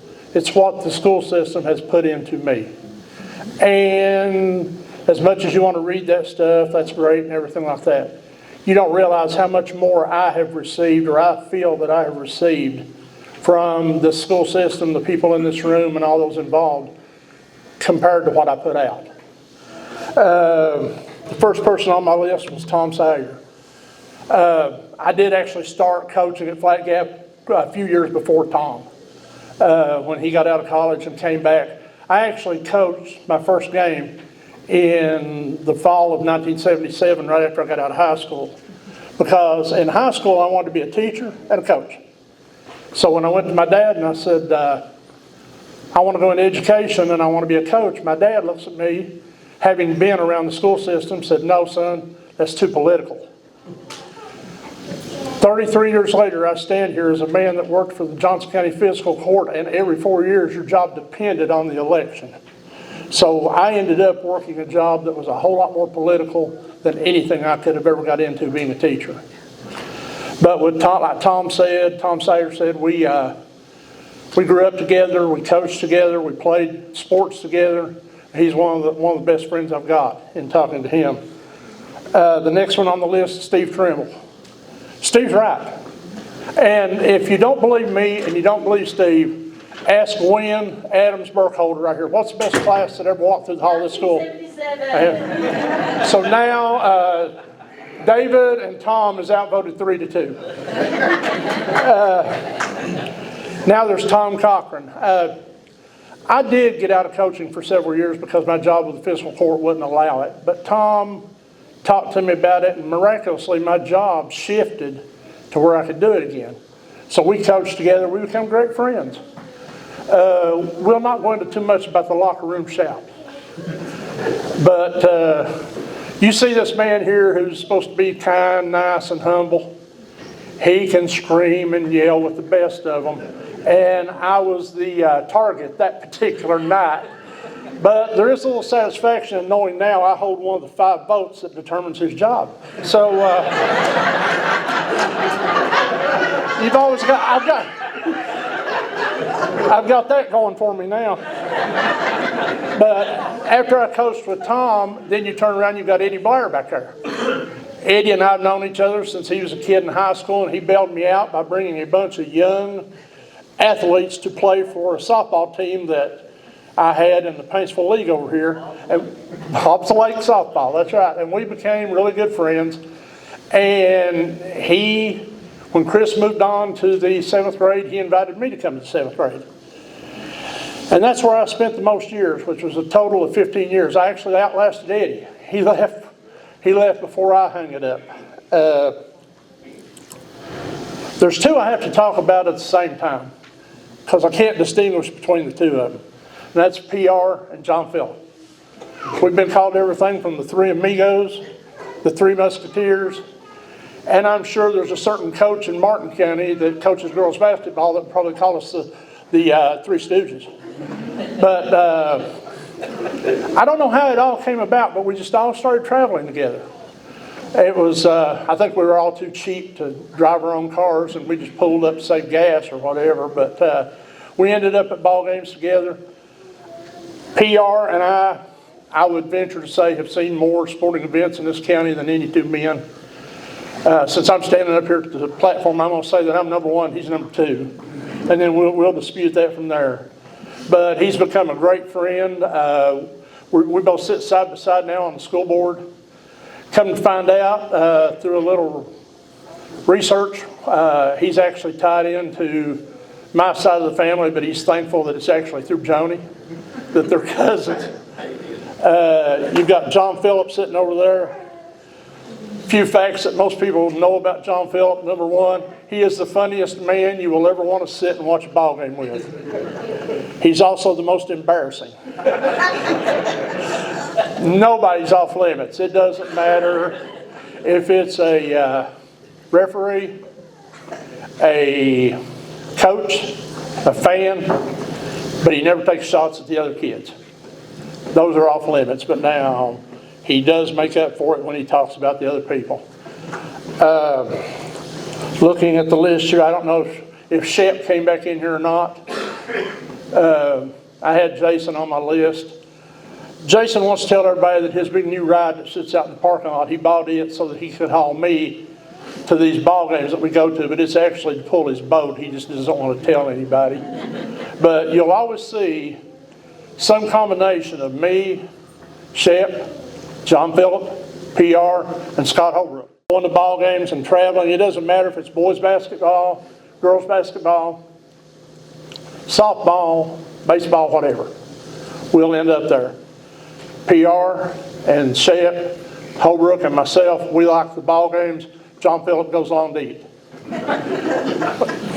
And Amy will vouch for that. The last one on my list is Tommy McKenzie. It's still in here, okay. Tommy made a phone call to me at one time to ask me to meet him in the gym. I had no idea what was going on. Come to find out, he wanted me to be part of the basketball staff.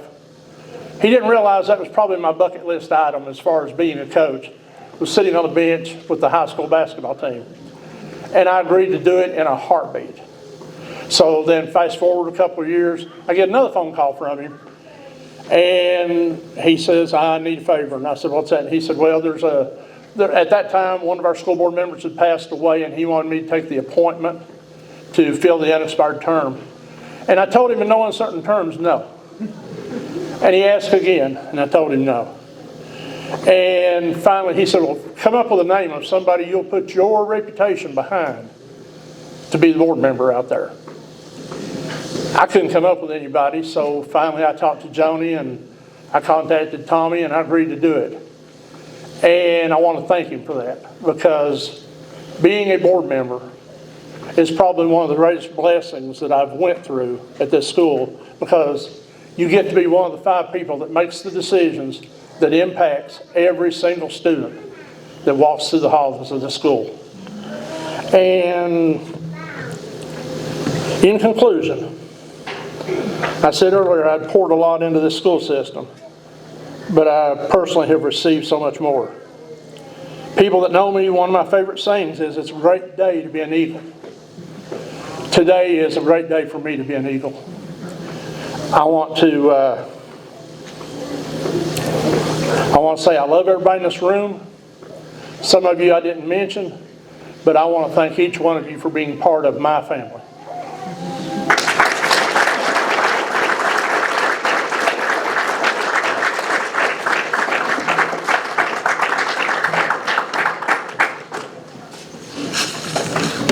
Speaking of family, this next one hits near and dear. I think it's funny because every time we have somebody in our family, when my husband went in a million years ago, somebody said, "What did you do to get in the Hall of Fame?" And he goes, "I sleep with the vice president." And it scared me because when Matt goes, "What did I do?" I thought, he's going to be like when I was a kid. I used to sleep with the vice president.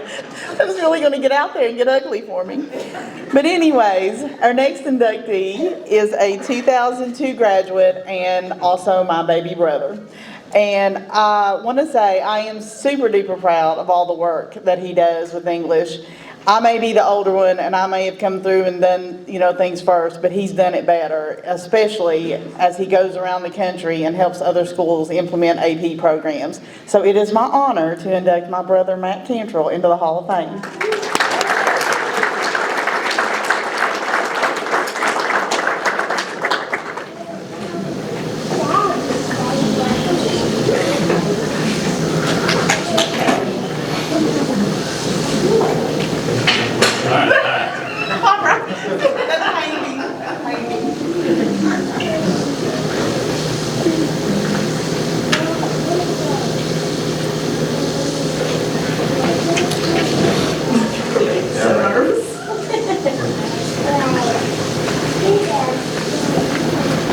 Okay. I hate talking about myself. I really do. So I'll just thank a couple of people.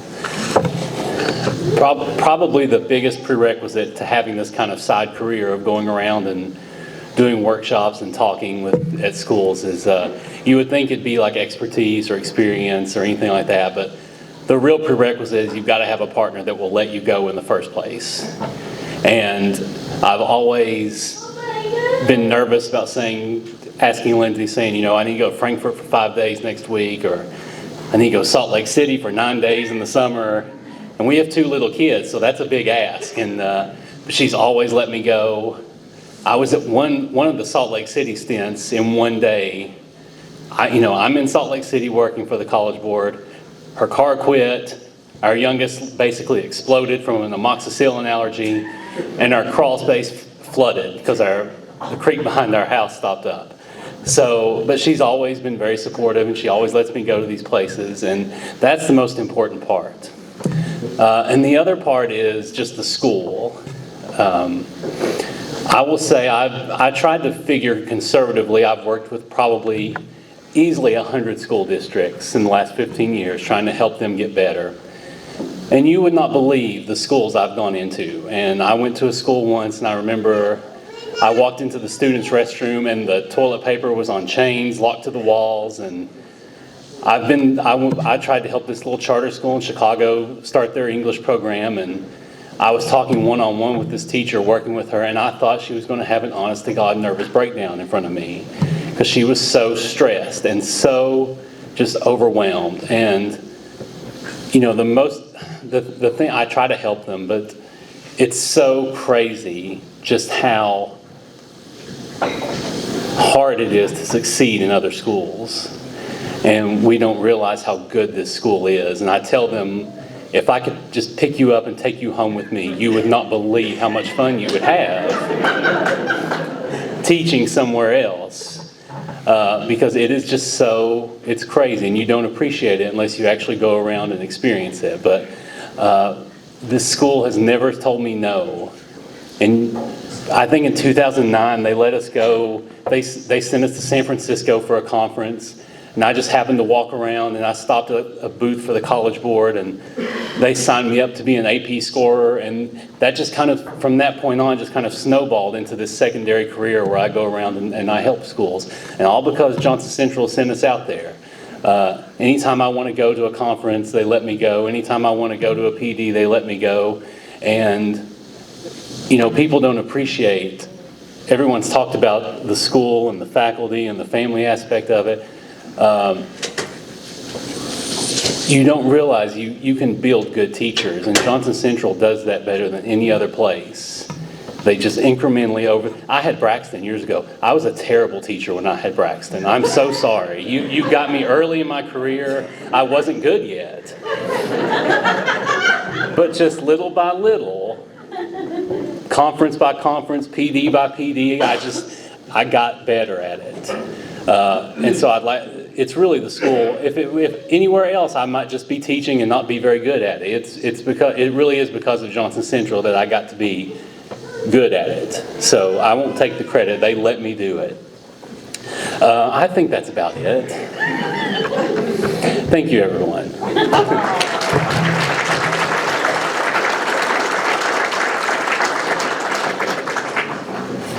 I kept waiting for my time to shine, but it just didn't come. All joking aside, that did sound like an infomercial for Johnson Central, and I love that because he's spitting hard facts about, I don't know how many of you have ever seen us on the Lunch Bunch. It's just a stupid little TikTok we do, but you would be shocked at the number of teachers who private message us and ask, how do you have such good morale at your school? And I can't really tell them because we all get along and we don't have people micromanaging and just staying on our backs all the time and making it miserable. And you know, the funny thing about that is, and we have students here that I would hope would attest to this or at least say they felt it. When your admin and your teachers have fun, your kids have fun. Like, it's not a chore to be here. And I get up every day and I'm thankful that I get to come to this school and work. So, with that being said, I am going on to our next one, who is another oil springer. And I love her dearly. I have said get Laura Castle more in my 28 years than any other name in the school, well, besides Terry. But every time somebody goes down, I scream, get Laura Castle. And I will never forget one time when I was teaching, I had a kid have a seizure, and it was the first time I'd ever seen anybody seize, and it was the scariest thing ever. And before I could even open my mouth, this kid goes, I'll go get Miss Castle. I'm like, good call, good call. We didn't even, hesitate to get Laura. And she came in and just nonchalantly rolled her on her side like no big deal. And she was like, she'll quit in just a minute. And I thought, oh, okay. And here I was freaking dead out. But she just stayed so calm. And the kid did finish. And Laura was like, you all just step outside the room and let her have space, And, since then, working with Laura, that's what I always see. She's semi-composed. Sometimes she gets a little stressed. But that's why HOSA is our biggest program in the entire school. And that's why I beg Laura not to retire. So Laura, come on up. You are inducted this year.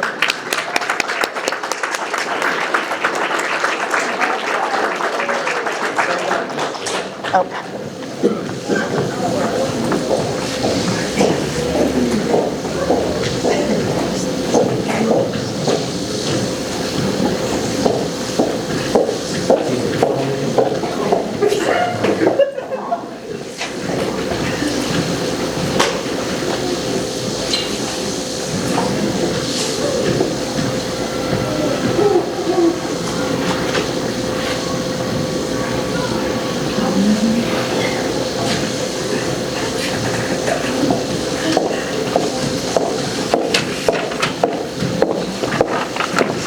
I'm not the best public speaker either. Don't ask me why I'm teaching. I just do it. It's not as hard when it's not peers, I'll just tell you.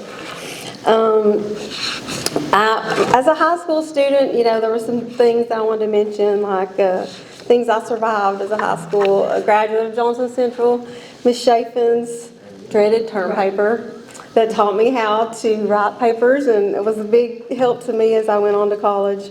Couldn't have made it without that. Mr. Wells teaching me how to balance chemical equations, which I don't have to use as much, thank goodness.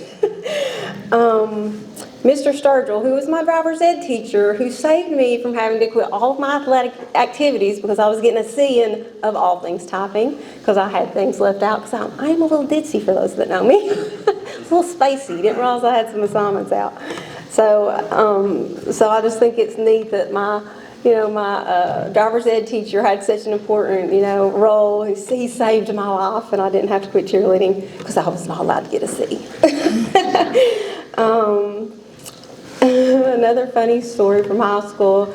My sister played basketball. We both played my freshman and sophomore year, but she was a very successful basketball player. And we come out of the locker room one day, and after a game, and I'd had to go to the bathroom, and I come out, and I look around, and I'm like, where is everybody? Like, where's Diana? I don't see Diana, don't see my parents. And I'm like, oh my goodness. I'm like, they left me. They have left me in school. So, short story, Mom and Dad thought I was with Diana. Diana thought I was with Mom and Dad. So I came out and they left me at the school. Thankfully, they did come pick me up. But that was one of my traumatic little experiences. Some of the things I enjoyed most, about high school is watching the girls' basketball team. We were very successful at the time. They won a couple of regional championships, and we got to go watch them at state. Things we did, of course, I love the 80s iconic music, peg leg in our jeans, the famous jazz shorts from those of you guys that went, close to when I did. Those are the things that I really enjoyed about high school. As I went along, after I graduated college, I always thought that I would eventually go on to the hospital as a nurse. That was my plans, but there was an opening as a school nurse at Oil Springs Elementary, and Dawn Howard, who I respected greatly, was the principal there, and I was like, that sounds like that would be a good fit. And so I applied and was able to get that job. And it was like having my own little doctor's office, so I truly enjoyed my time as a school nurse. And then when I was ready to make a change, it was so random about how I found out about the position. I'd already wanted to change a venue, and I'd put in my applications at Big Sandy to teach there possibly.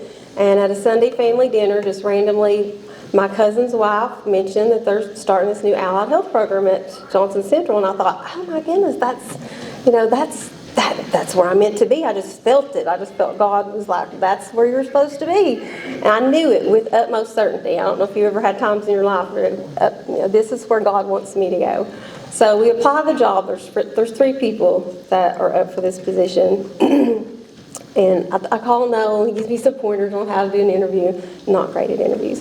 But have this interview, and the other 2 candidates were more qualified than me. One had previous teaching experience, the other one was a physician's assistant. So they gave the job to the first person.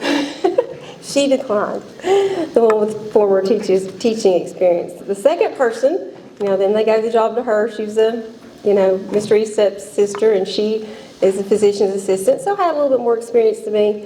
And so I was devastated that I didn't get the job, and I just couldn't figure out what on earth was going on. I thought, I really thought that this is where I was supposed to be.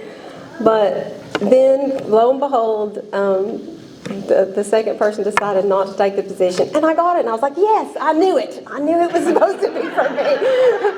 They had to pick me. But there couldn't have been a more pleased person, and I'm so happy that, I did finally, get that job because I wanted it so bad. Through HOSA, we've got some good experiences that I had through that, and I'm so glad Jason Wheeler is here because on occasion when I needed a sponsor or another chaperone, he was so good and kind to come and help out. We had lots of fun episodes at HOSA, and I said we learned that you cannot drive a bus in the Louisville Airport parking lot, and you cannot get to talking amongst yourselves and miss telling the bus driver to take that right-hand turn off to the Louisville Crown Plaza, because then you go to the Louisville Airport, which is not made for buses. So I didn't think we would ever get out of the Louisville Airport parking lot. We kind of knocked a light off of one of the top of the buses because we had to go over the tunnel. We went straight on and acted like we did not know that it happened. I don't know what Ronnie Fairchild said when he got the bus back and there was no light on the top of the bus. Also, we had with Jason Wheeler, I don't know why he went the best trips, because then our bus driver had to chase a thief off our bus at the Golden Corral. And so here the bus driver goes out and he runs and he's like, somebody's been on our bus and they're stealing it. They're stealing stuff all over the bus. Well, come to find out, it was an employee of the Golden Corral. So we had some good times. I do want to thank Noel for his vision of having that Allied Health program, and Monica, who I know is always there too, and they like to collaborate on decisions, and I know if it weren't for them, I wouldn't have the opportunities I had to get that job, and it just so suited me, and I couldn't be more thankful for that. Like everybody else here has said, they never tell me no. I don't care if it's I need new beds or whatever, and it's always, well, if we can't get all of this time, we'll get this, and this is our plan to have it within next year or the next, so that we always have what we need. And as everyone else has talked about, when I go other places, you know, sometimes they don't even have books, sometimes they don't have the resources that they need, and we've always got that here. So I'm super grateful to have taught in the system that I teach in. One of the most rewarding things that I like and enjoy is, you know, not only I've taught here for so long that now I meet these people that I've taught with, you know, I go out in the community. I take my mom to the emergency room up at in Lexington, and the ER nurse is one of my former students. I get sick here at school, I go down to Lindsay. She fixes me right up. Samantha is one of my former students. She's our school nurse that we have here. The hospice nurse for my grandfather was one of my former students, and I just bump into them all over the community, whether I'm here in Lexington, and it's just such a blessing to not only see them grow and learn. There's nothing more rewarding to me than, you know, teaching a skill and watching those kids gaining confidence and grow, and then continue on as they go throughout their own careers as they grow. And I just want to say again how thankful I am to be a part of Johnson Central and participate in the program and the culture that we have here. Also thanks to my husband Sean, our family. He's put up with many a HOSA trip. I actually went to me on the first bunch of HOSA trips because he worried about me traveling by myself. And I know that he, you know, put up with a lot and endured a lot for me to be able to do the things that I've done with the students. So I couldn't thank him and my children enough, and had a lot of great experiences through HOSA with my own children who also competed and had them in class as well.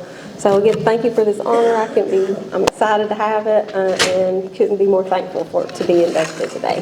Thank you.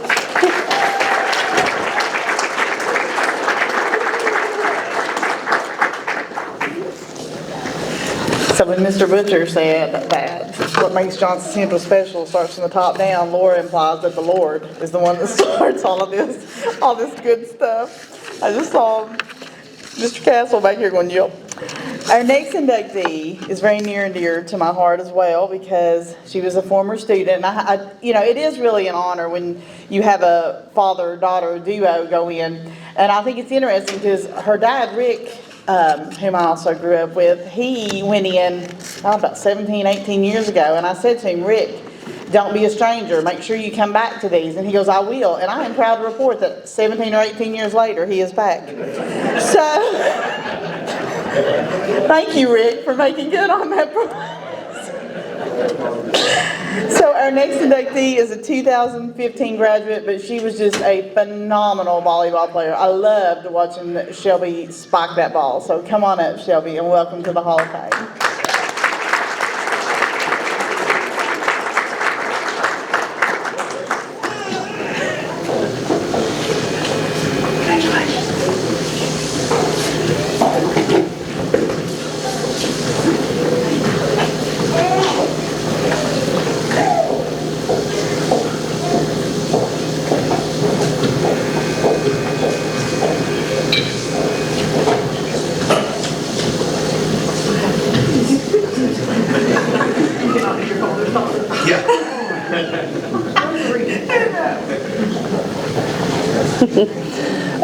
I thought I got out of public speaking after I finished it in college, but here I am. I just wanted to thank a couple people. I'll try to keep it short and sweet. First off, I wanted to thank my coaches. Honestly, I would have never started playing volleyball. I had no interest in it. until Tammy Haiti called my mom one night, and she was like, "Why is Shelby not signed up for our camp?" And Mom was like, she didn't have any interest in it. And she rolled by the next morning and picked me up and brought me here, and we had camp, and that's kind of how it went from there. Also, I wanted to thank all my teachers at Johnson Central. I honestly do not know what I would have done at college if you all hadn't prepared me for that, as well as pharmacy school. It was hard enough without having the experience that you all gave me. And lastly, I just wanted to thank my family. I wouldn't have been anywhere without you guys. Especially, I can't even count the hours that we spent in the back of a Tahoe driving to volleyball tournaments for both school and travel. And I just wanted to thank everyone that has ever been a part of my career as a Johnson Central High School student, as an athlete, and beyond. So, thank you.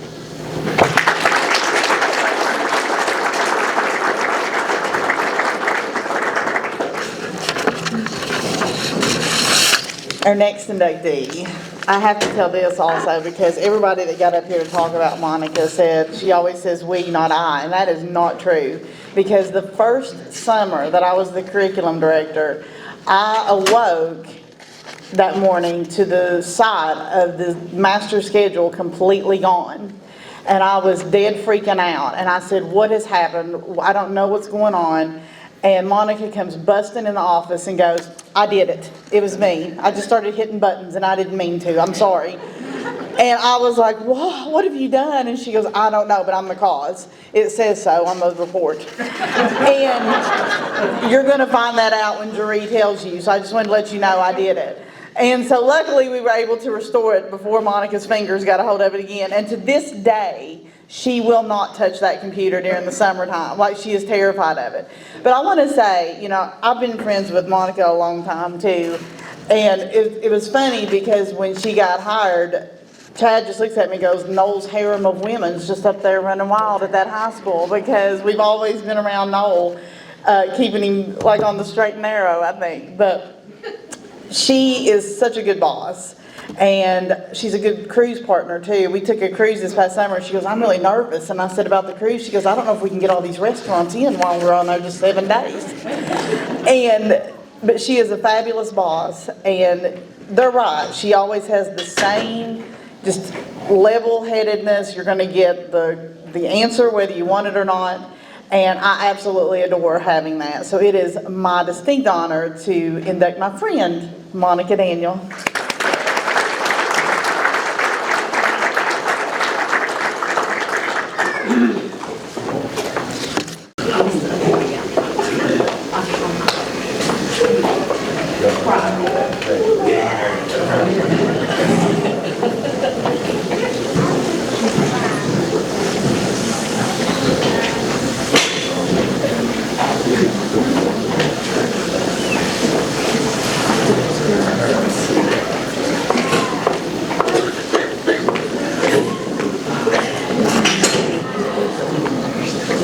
So these are some tough acts to follow here, but I do want to begin by thanking Noel and Amy, and I know that's been said a couple of times, but what they do for this Hall of Fame ceremony is, it cannot be put into words. I know we've said the hours, but there's meetings, they're so meticulous about the way everything is to go. You know, with the weather, we were on the phone most of the day yesterday trying to make sure that everything got changed and people got in and their guests were able to get in and things, but they want every little thing to be perfect. And, you know, that has been, we mentioned it before, when Bob started this and was a part of this, he wanted it to be first class, and they go above and beyond to make sure it is absolutely first class. I didn't come up and speak. I wanted just to save everything and make one trip up, but I want to talk a little bit about some of the inductees. I've known Laura her whole entire life probably, it seems like. I think it was 7th grade, maybe the summer between my 7th and 8th grade year, her mom and dad went to the state state fair.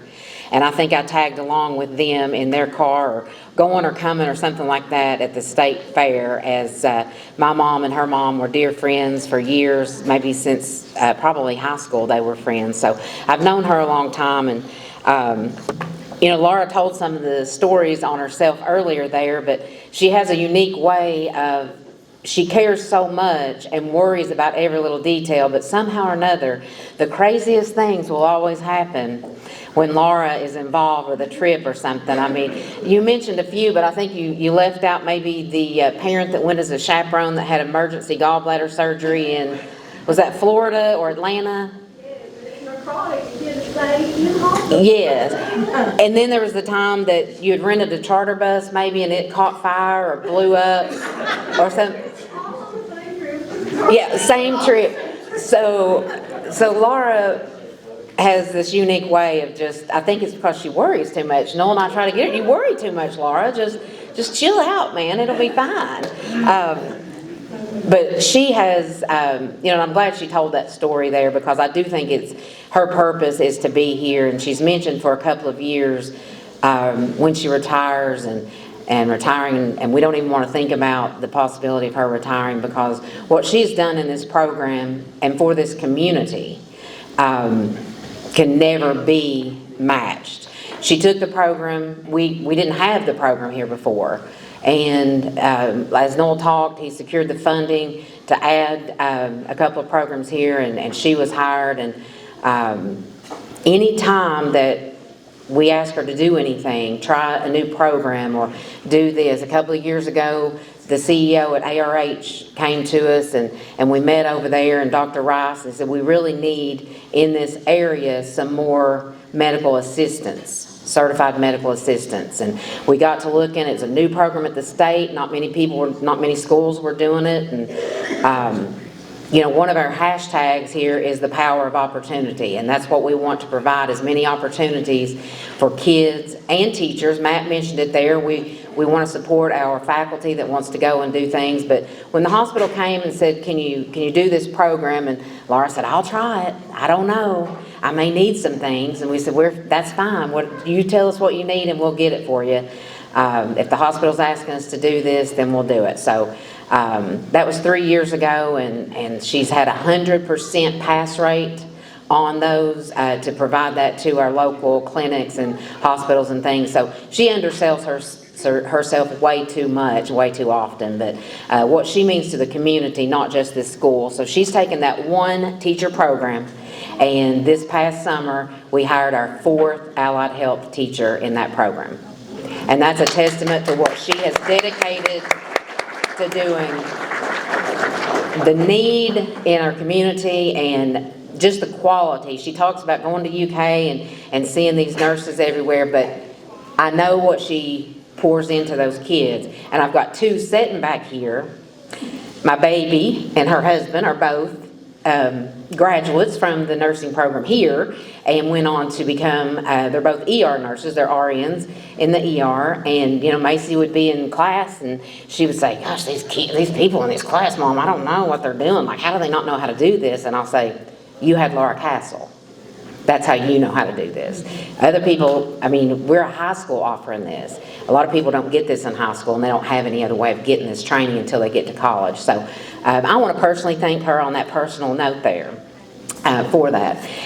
Moving on to Terry, you know, we all have our good Terry stories, and I've said it 1,000 times over, he's built this school. Thank goodness we're getting a new school, because I don't know how, I mean, it's holding together on a thread now, isn't it, Terry?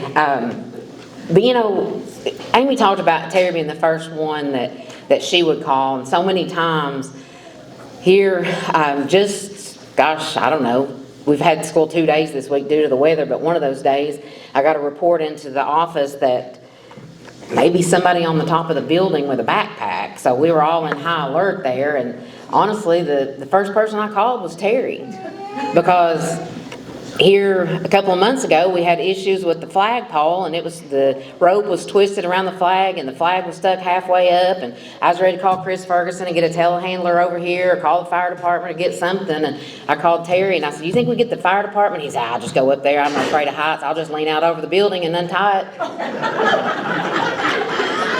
And he did. Saved the flag. So, of course, he's the first person, because I remembered that, because I'm not afraid of heights, I'll just lean out over the edge of the building and untie it. So, come to find out, we were in high alert for about 30 seconds. He goes, I'll just go check the door and go up there and see. And I don't know exactly what happened from there, but within 2 minutes, he's called me back, and he said, yeah, they're up there working on the heating and cooling. So, Sean Hall's not here, but thanks, Sean Hall, for not giving us the heads up that somebody in the backpack might be on my roof when I go into high alert there. So, I appreciate his he's the face of Johnson Central. Anytime you go in the gym, on the football field, wherever you go, he's there, and I appreciate his support so much in that, and not just of Johnson Central, but of me in this role personally. Shelby, I've literally known her entire life. Graduated with her mom and grew up beside her dad there at Barnett's Creek, and good friends all these years, and so deserving for Shelby to get to go in there. Just an absolute fantastic athlete, and doing some cool things there in the pharmacy world with veterinary pharmacy, I believe it is. So, and then for Braxton, Slade, and Kyle, I think that was one of maybe the greatest times in Johnson Central history, and maybe because my girls were going through here, and we were at Rupp Arena 4 times in a row, and I think that's a testament to Mr. McKenzie, and they had the buy-in. They believed in the system that Tommy believed in and that he coached, and it provided some great times for us, and it was a pleasure to watch all 3 of you all on the basketball court.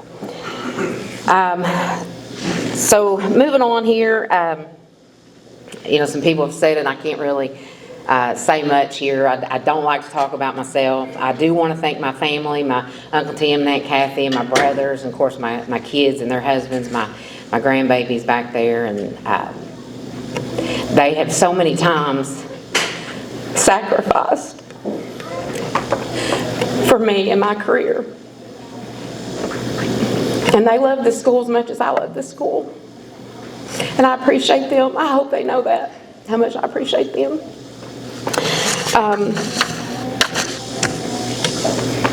We had some good times back in the class of '88. We watched, Laura mentioned it, we went to the state tournament a couple of times. I was able to go to the girls' state tournament as a student here, and then I started teaching. They say 88 might be the best class. 88 probably is the best class, yes. I think it is. That's right, Loretta. Come on, vote us in here. But went to the girls' state tournament there, and then when I came back and started teaching here in '97, and Philip Wireman was the coach, and got to go to the state tournament there as a teacher and support. And then when Bailey played, and we got to go to the state tournament there as a parent, watching my daughter. So, a lot of good things here, a lot of opportunities, a lot of good people doing good things. When, I never had becoming head principal here. I was career and tech education. I believed in what we did down there. I think that is what makes us unique, as we've talked about many times tonight, about the difference that has made. Having the CTE programs here in our building has been what sets us apart. And we have people call here all the time, as Amy has said there, people comment on the lunch bunch, or people ask, Matt said at conferences and things. There's no secret sauce. I get emails all the time, hey, can I have a conversation with you? I'd like to know what you're doing to get these results, but there's not a secret sauce. It's not one thing. It's everything, and it's hard to describe that to people, what makes this school truly special. But I think it's things like this that we do here to recognize the people that's made an impact, that may not even realize what an impact, but they're interwoven into the thread of this school.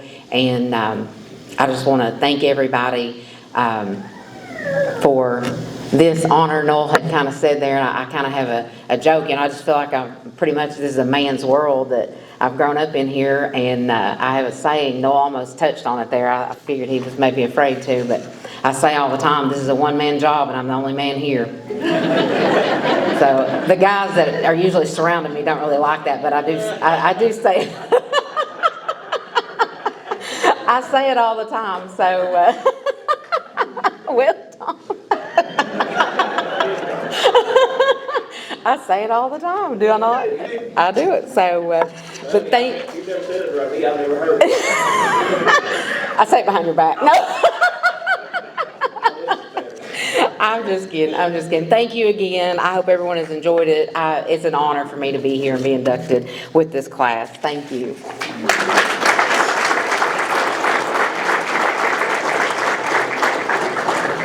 You know, I texted Tom, and I had Noel getting emotional on my bingo card tonight, but I did not have a Monica getting emotional, so this has caught me totally off guard, but she whipped it back in shape quick, you noticed, like.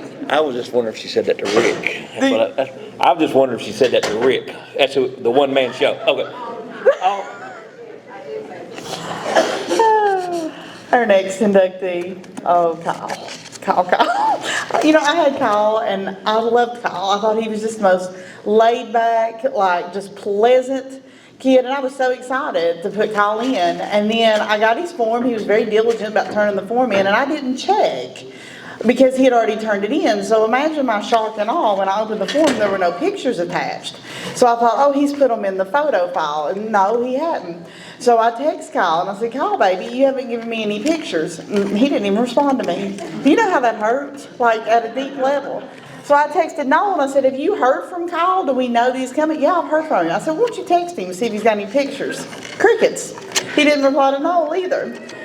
But for the fact that Todd Conley went back through the catacombs of pictures, and the fact that where Braxton and Slate, their pictures had everybody in them together. But at midnight last night, I'm a little bit bitter about this, at midnight last night, I was going through the Transylvania University pictures, trying to find pictures of Kyle so that he wouldn't be left out of that last part. And he smiled the whole time during that video, and I just wanted to go over and knock him out of that chair. I was like, Kyle, you look like you're really appreciating this. And like it sparked joy in him. So without further ado, one of my favorites, he still is, but a 2015 graduate who just had an awesome career. Come on down, Mr. Kyle Gullett. And he's got a pretty fantastic fiance too.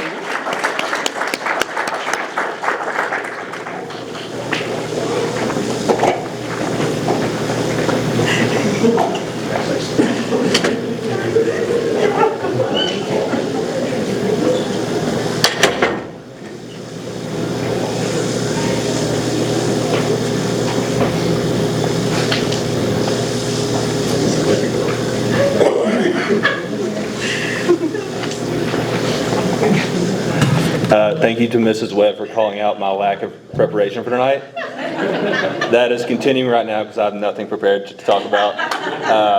And the most interesting man in the world is coming up after me, so I'll keep it short. I was looking through the previous Hall of Fame members, and a lot of them impacted me in my life. Coach McKenzie, obviously. Coach Shepard is also in there. Miss Pam Burton coached me in academics in middle school. Coach Fairchild in middle school, and even in this class, Coach Wheeler was my tennis coach, and of course, Wheeler Burton coached me in T-ball.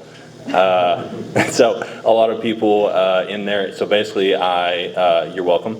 That's about all. And obviously, I was very lucky to be part of a group of guys on the basketball team that had just so much talent. We were really lucky to have 2 great classes back to back that led to 4 straight regional championships, and Nate McKenzie and Shane Hall are already in the Hall of Fame, and then 3 more of us, me, Slade, and Braxton are going tonight, and I wouldn't be here without any of them. But I think the real reason that I'm up here is that one time I beat Alex Castle in the cross-country regional tournament, the only time I ever beat him, but it was big time, big play for me, big moment.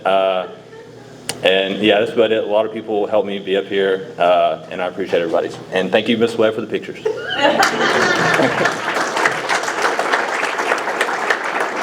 I do hope you love the video. I really do.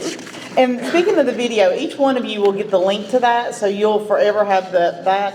And I'm also going to send you the PDF link to the book. And that way, if you lose your paper copy, you've got a copy of that. And so if there's anything else that you need, we're always here. Listen, our next inductee, I don't even know what to say because it's so funny. When we were putting in his biography, it was so long that I was having to cut. And I was like, just staring at it, and Mr. Butcher was helping me, and he's like, what are you staring at? And I'm like, well, there's just so many big words and so many things I don't understand. I'm afraid if I cut something, I'm going to not make sense, and I don't know how to do this, and I don't want to damage him. He's in the military. And, I mean, I was so nervous on your biography, but he was always so pleasant when I spoke to him, and listen, you can tell he is used to doing things in a timely, no-nonsense fashion, because I called and I said, would you be able to make it? I know it's only a month's notice. And he called right back and said yes. And I sent out the form. He was the first one in. I won't point out that Miss Daniel and Matt Cantor were the last two in. But anyways, then I said, I'm going to send out a link for the pictures. And I hadn't done it within a little bit. And he's like, I think I've missed the link. I'm like, no, I just haven't got to it yet. So it has been my pleasure getting to know you via the phone, and I hope you always come back with your beautiful family and visit us more. So welcome to the Hall of Fame, David King.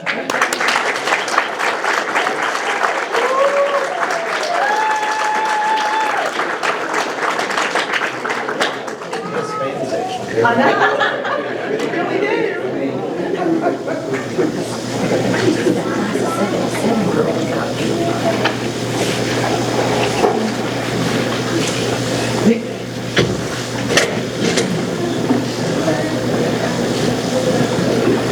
All right, I do have some words prepared here, and I'm gonna push through them real quick. I hope I left here 38 years ago, and I'm hoping I bring a little different perspective than what you might have heard here tonight. But first, let me thank my family who's here. My wife, Kristen, been 31 years. She's got 24 years as an Army wife. She's now an Army mom. She's a pharmacist as well, has worked for both the Army and the Air Force overseas and here stateside.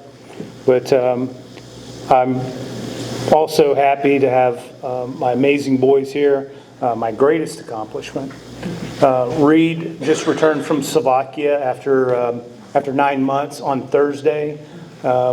Didn't hesitate, got in the car the very next day, drove up here yesterday, through the weather. And he's got his wife, Megan. Fun note, he's in the 2nd Brigade, 101st Airborne Division. That's where I served as an infantry lieutenant. And his mother and I were married in the 2nd Brigade Chapel. Also, my other son, Adam, he's also a captain in the Army, like his twin brother. He's a doctor at Fort Benning, and he returned from 2 weeks of trauma training in San Antonio on Thursday, had to work on Friday at Fort Benning, and then flew this morning to get here and be here today. So the timing worked out perfect. If it had been last week, none of this would have been possible. And so I have my Aunt Gwen, her husband John, my nephew Jay. They traveled up from Orlando to be here. And so I'm just completely blessed beyond belief. And I'm happy y'all could be here to share this with me.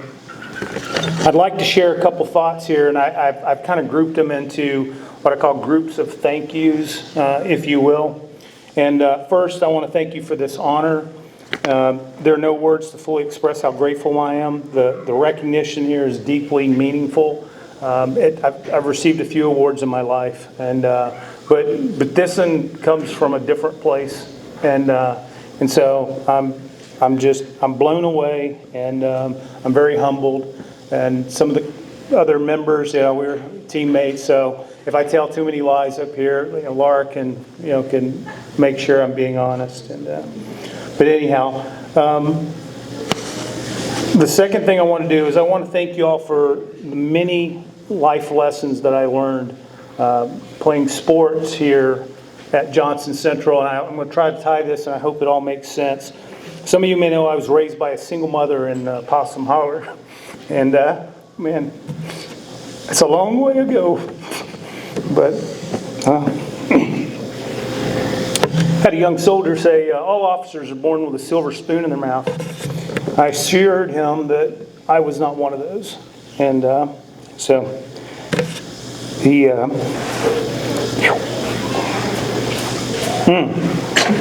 So most people don't know, I didn't turn 18 until I was a freshman in college. So anything I did, actually, I was 17 my senior year here. And so I was always the youngest in the class. I know I probably acted up a lot in my classes for attention. And it's kind of like an annoying little brother. And so really nothing was exceptional about what I did until my junior year. And two very important things happened. One, I signed up for wrestling. And two, Johnson Central got a track team. We'd never had a track team until then. So what was that? 86 was the first year. And the wrestling really changed my life. And what that was, on the mat, I learned that it didn't matter how much money my family had. Once you stepped on that mat, it was me and you. And it kind of flipped a switch. If someone wanted a starting spot on the wrestling team, they could challenge you for it. And you had to defend that spot. And just getting those starting positions. I didn't start wrestling until I was a junior. I don't even know if you can do that now. Like nobody starts as a starter on varsity that doesn't start until their junior year. So I can just say that once I understood that outcomes were based on me and not money or status or whatever, the switch flipped. Track took that to a whole different level because I didn't lose a quarter-mile long jump or triple jump to many people east of Lexington in the state of Kentucky. And I say that humbly, but that's what happened. And it took it off to, it took me to new places. And what I then understood is if I could find the right thing in life for me, there was a path to greatness. And for whatever greatness is defined as. But for me, my big thing became the Army. And what I also, one of the things that wrestling and track taught me was this strange phenomena that I saw throughout my time in the Army. We have a thing that says everybody wants to be infantry, everybody wants to be a ranger, special operations, all that stuff, until it's time to do infantry, airborne, ranger, special operations stuff. And I can just tell you that how many times, Coach, do people tell you they almost joined the wrestling team?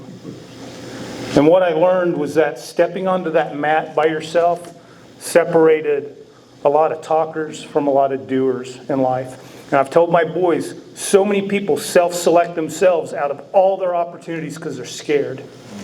Don't be scared. So, just as importantly, that man in the arena mindset, it helped me when I fell short too.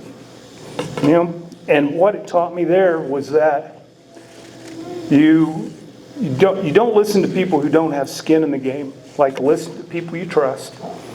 And, just trust in yourself, do your best, and never quit. Now, that was the one lesson I would tell you. It didn't matter if you lost a wrestling match, but don't ever quit. Don't ever quit. And that was the most important lesson. And then later on, Night Stalkers don't quit, all that stuff. That was a mantra of stuff that, that sounded like old home type talking right there, and it wasn't a strange thing to adopt. The third thing I want to do is I want to thank the coaches and the teachers that shaped me. This is the biggest reason I'm here tonight. When I retired from the military, I didn't want to do a retirement ceremony. You saw a picture there of a retirement ceremony, me and my wife. And then I had an older gentleman, a more senior guy, he took his arm around me, and I said, yeah, because I don't want to do this retirement ceremony. Just give me my word, and I'll sign my paperwork, and I'm heading out. I'm grateful. And he said, Dave, this isn't really about you. You know that, right? And I was like, what do you mean? He goes, this is your opportunity to thank the people who help you get through a military career. And so when I look at this here tonight, this is not really about me. I'm back here because I want to say thank you.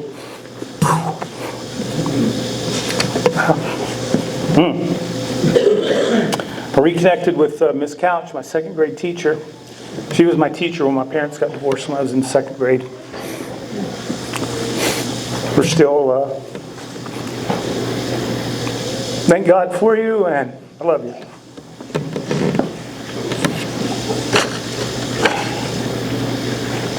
There was also some tough love too. Many times in my career I went back in my mind to Patty Setzer's class. I'd be writing memos or reports or whatever, and I'd have almost like these flashbacks. And I just want to say the Army thanks her for her service.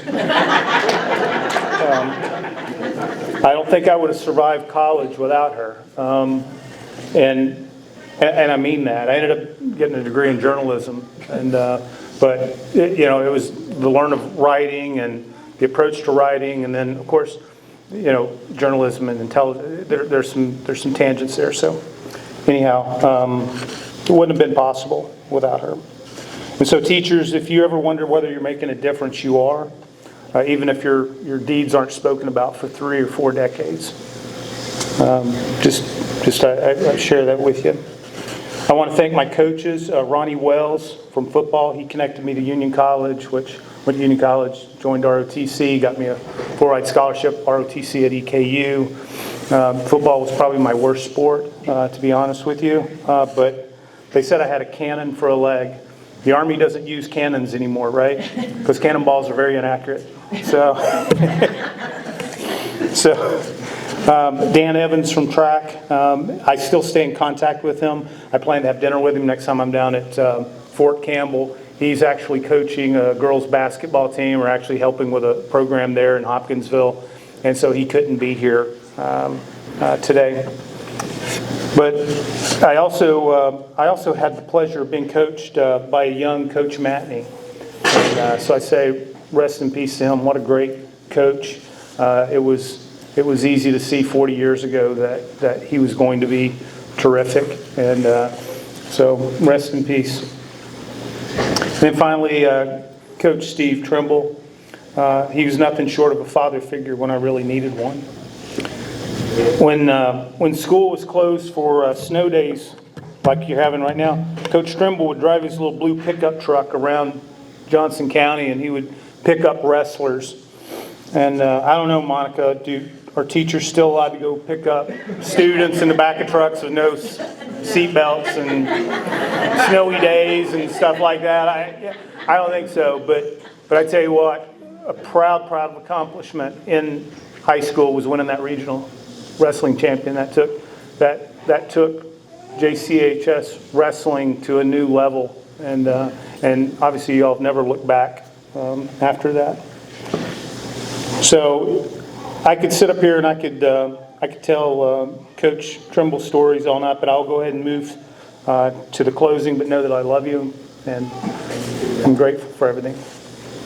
And so to everyone who shaped me, supported me, coached me, taught me, and believed in me, thank you. To Johnson Central, thank you for giving me this honor and the foundation in life to chase my dreams. And to my family, you've walked every step of this journey with me. I love you. And collectively to all of you, I say I'm here because of you all. Thank you very much.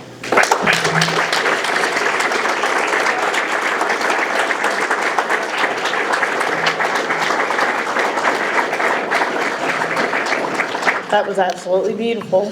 And I just want it to be known that new inductees and Rick, the next time you all say, I don't think I can make it, I'm going to be like, do you remember that time David King's kid got here from Slovakia on time? And if you say no, I'll say, do you remember the time his other kid worked all night and flew in from San Antonio? You really sure you can't make it from Wall Springs?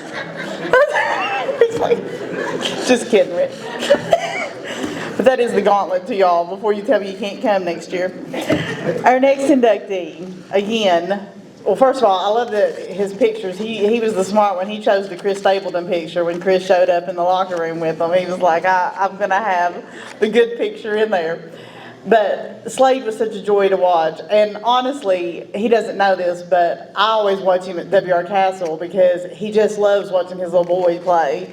And I'm always sitting there in the stands, and he just grins the same way he has that big toothy grin all the way through high school. And honestly, this trio, when we were first looking at nominations, we usually don't put this many of one group in. And Tommy was like, well, I can't make a decision. And I said, well, Tommy, you're going to have to. And he's like, no, I just really don't think I do. And I said, well, Tommy, he was like, I can't differentiate. And so finally we went around and around and we tried to figure out like which categories, you know, and so we just let basketball be all the big sports this year because we didn't want Tommy to have to make a decision. He didn't have a Sophie's Choice in him. So we are thrilled and honored to have Slade McPeak, class of 2014, with us tonight.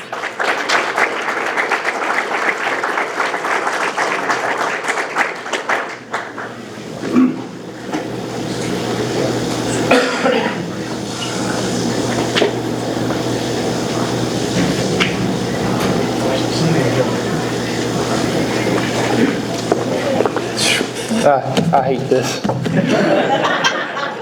I just want to say thank you to everybody that did all this, and I want to thank Tommy and Shep and this. I want to thank my family back there. They're going to kill me because they've been here so long. But this is an honor, and I thank God for this. And that's pretty much it. That's all right.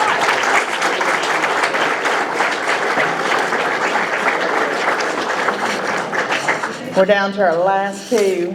And our next inductee, I feel like doesn't really need an introduction because everybody's talked about how much they love Doug. But Doug is the everyman to Johnson County Schools, whether it's driving the bus, working with the children on the football field, the basketball court, wrestling mat. It doesn't matter where, you're going to find Doug. And we are honored to have him here and joining us with the class of 1975. Congratulations, Doug.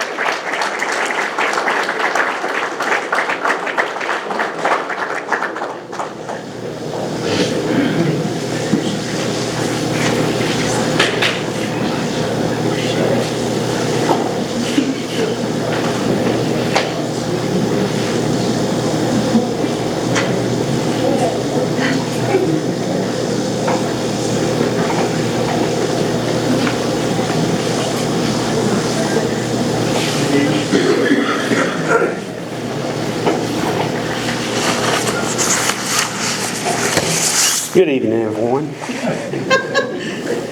It's dark outside, matter of fact. But I just want to thank the Hall of Fame, the committee, for voting me in. I appreciate it. Something I didn't expect. I want to thank the school board, principals. I worked with a bunch of principals in the school board because I've been doing this a while, and I appreciate it. And Coach Harrod is the first coach here at Johnson Central. I was under him for 4 years. I didn't know he only coached 5 years, but he was only a coach for 5 years, and I was with him for 4 of those. And in 1971, I was a freshman. Didn't know a thing about football, had no idea anything. And I was a young freshman. And started playing football. And I think about Coach Harrod on that. You know, you think about 35 to 40 kids starting out in football and never played before. Never put a uniform on. Had to be a mess. Had to be a mess. And I think about that, and of course, my freshman year, it's tough. Coach Harrod's a tough guy, too. He's a real tough guy. And I told him, I said, Coach, I'm thinking about quitting. I'm going to quit. It's hard to get back and forth to practice. Was in 2-a-days. And he told me, he didn't say nothing right then. And I started getting my stuff out of the locker after practice. And he come in, he said, Sub, will you do me a favor? I said, yes. What is it? And he said, will you show me you can play at all before you quit? And it stuck with me all the way through life. Anything I do, I try to do my best at it. And don't quit. That's a big thing. And I just appreciate Coach Harrod doing that. And I started, I went on to work after school, and my kids started playing football, so I started coaching. And it was tough, because when I first started coaching, I couldn't be the head coach. I couldn't ride the school bus to the games, because I was a volunteer. I volunteered all this coaching, and it was a little different, but as everybody says, as things goes along, we improve. Something in football, we have improved a lot now, a whole lot different. Football's a big family here in Johnson County, and I'm just glad to be a part of it. And I got to coach at WR. Got to coach both of my boys at WR, and then I took off a little bit, and I coached in middle school too. Took off a little bit and come back, and Chris Pierce said, I'm going to Flat Gap. So I went to Flat Gap and coached with him. Of course, me and Chris coached together there a few years and won a few championships, a few runner-ups, and pretty good. And he called me and said, let's go to middle school. At middle school, I got in there. Derek was out of school, so he started helping me. Got to coach with my son in a state championship game. Derek went on to work, and Kyle started helping me in middle school. Me and him coached a couple years back. Would be the junior and senior, sophomore and junior class right now in high school. We went to the state finals there. And just to show you how, talk about this all works out. In the Final Four in the state tournament, we beat Bowling Green, I think it was.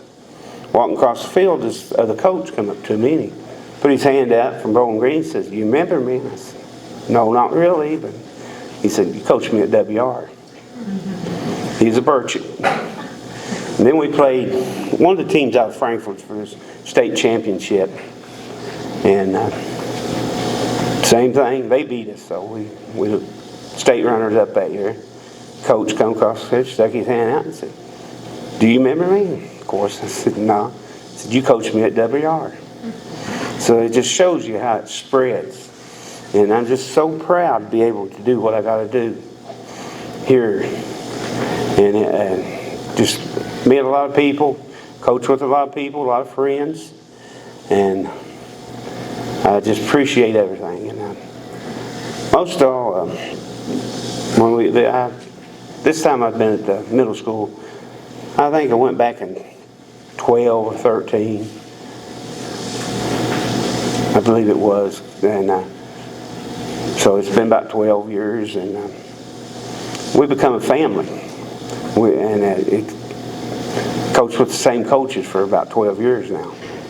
And it was Scott Holbrooks, Willard Burton, Cody, and of course my son's got to help me. It just keeps growing. And as I went back, I'd done retired from American Standard, and Ronnie Fairchild said, "Why don't you drive a bus?" when I first started coming back. And so now, when I first started this, I wasn't even allowed to get on the bus to go to the game. Now I've drove to about probably 12 or 13 state championship games. So that's pretty good. I just appreciate it. Just enjoy it. This is something I enjoy. And talking about time spent, 71 I was a freshman.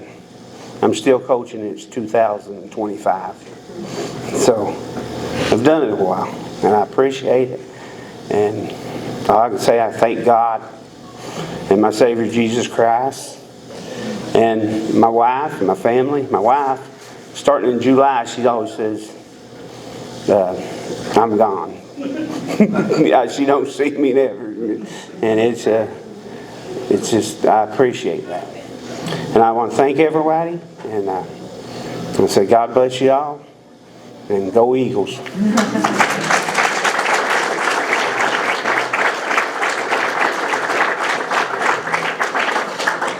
You know, I've noticed a trend doing this over 20 years though, is that our longest ceremonies tend to be the people who have the most like heartfelt and genuine things to say. I mean, like there's a lot of emotion in this room tonight, and I've just enjoyed every single one of them. And last but certainly not least, listen, I mean, this is like putting in my other brother, because I don't ever remember a time in my life that Jason Wheeler was not in my home. And I do want to tell this story because he's a Hall of Famer for another reason. So when I was 20, and that would put him and Matt at 10, my father had a pontoon and it would go fairly fast, and we all wanted to tube. And so my boyfriend at the time, he was like, let's see if your dad will let us take the pontoon. And my dad said, sure, but you've got to take Matt and Jason with you. Well, now that I'm a parent, I understand that philosophy. You know, like I get that now. But it terrified me to take Jason on the water. And I was even more terrified that his parents didn't mind me taking him on the water, because he could not swim or float, like at all. And I mean, I had him in like life vest before we exited the car. I was so afraid of Jason. I didn't want him walking near the water. But anyways, my boyfriend at the time, God help him, I put Matt on one side and Jason on the other, and I said, I'm going to drive through these waves and you let me know if there's a problem. And they're like, okay. So there were these people in these fishing boats just hauling it, and I mean, I was going over every one of those waves, and I was just having the best time. And I hadn't looked back. And I'm just driving, I got the music playing, and then I feel this little tap on my shoulder, and it's Jason. And he goes, I think he needs to come up. And I said, what? And I looked, and that tube had flipped, and somehow he was stuck, and all you could see were his feet. And Matt's just sitting back there laughing. And Jason finally got worried enough that by the time I got him up, I really thought we were going to have to do CPR on him. And Dad's never going to let us have the boat out here again. I'm like, but that speaks about Matt and Jason also. Jason was the one that would save your life. So Jason, in all seriousness, he probably is one of the best-hearted people that I've ever met. And I have missed him every day since he left Johnson Central High School. And I'm proud of what he does now, but I've missed him every single day. Come on up, Jason, and welcome to the Hall of Fame.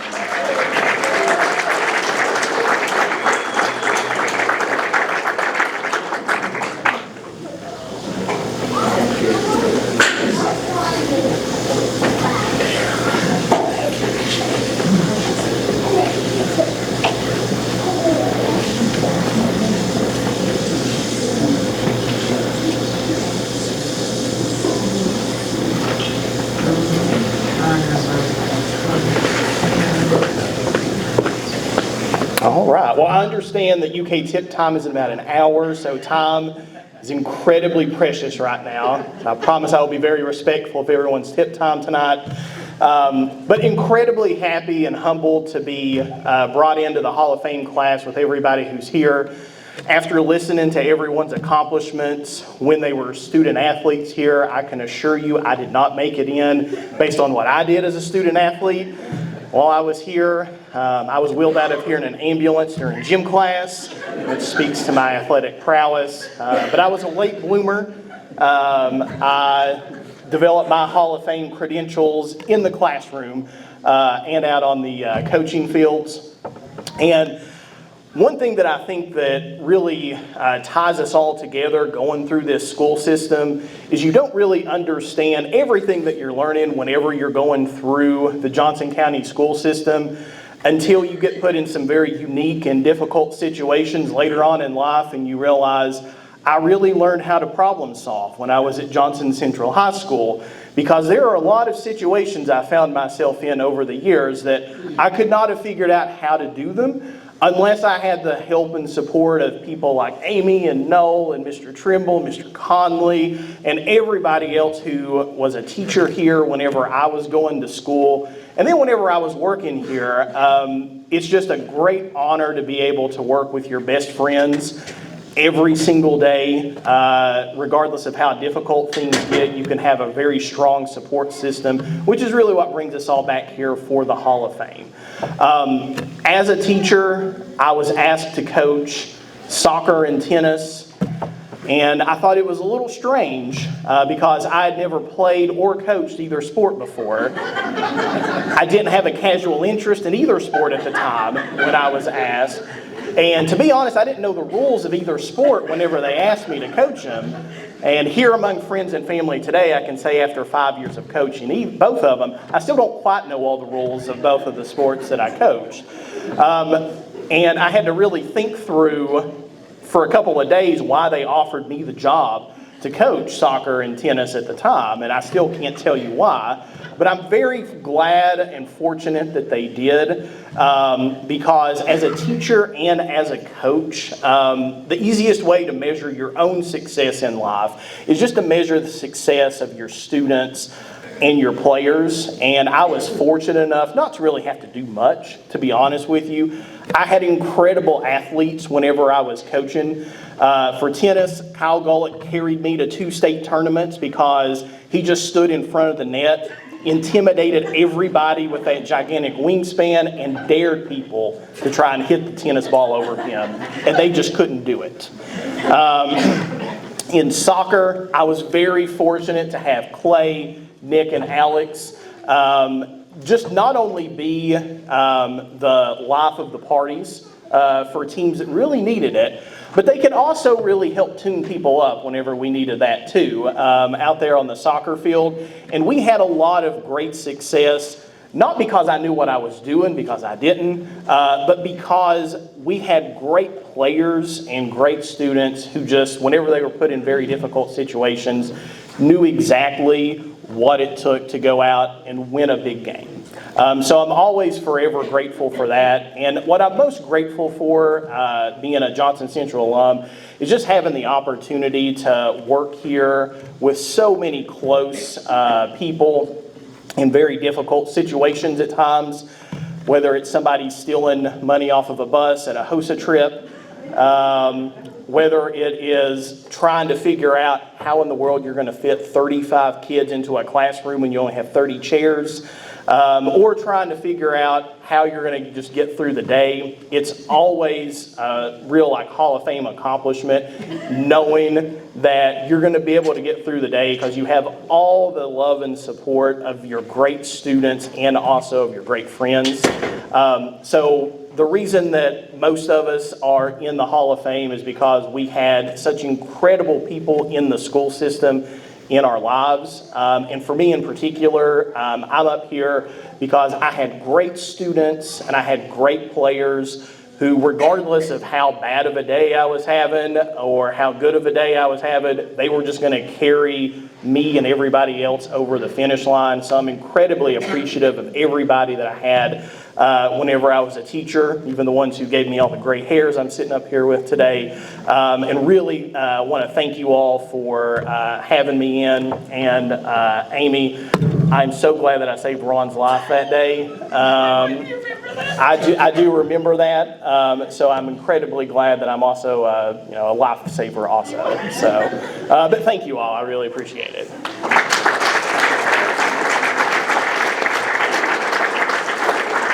You know, he was talking about his players, and I will never forget as long as I live, one of his players gave him a scarf, like one of those, like not even manly scarves, and he coached in it because they were on a heater. And we get to the Elite Eight, and he's over there on the sidelines in a scarf, and while everybody else is looking like, a soccer coach, he looked like he was on some kind of Paris runway. And Daniel Williams went down like in the second half, and I don't know anything about soccer either, I just know we had halves and they were long halves. And Daniel went down and he rolled around in pain and Jason came running out, that scarf was flowing in the wind. And the next thing I know, Jason is flipping that scarf back and lifting Daniel like a bride over the threshold and carrying him off that soccer field with that scarf around. I mean, like, and everybody that was sitting with me was going, "Is that a scarf on his neck?" And I was like, well, it's getting ready to be a tourniquet if we got to do surgery on him. I am so thankful for each and every one of you tonight. And I know that it has been a long night, but I'm telling you, it's been a joyous night. I would love if everybody with their Eagles would gently come up here. And Darlene, please make sure Terry gets back to us safely from Florida, okay? Because we cannot have one man down, otherwise the school's going to fall apart. So all of you with Eagles, please come up right here and let us get a group photo of you. And then we do have the boxes for those of you that are traveling, if you want to transport your Crystal Eagle back in the box. And everybody else, I love you, and I'll see you next year.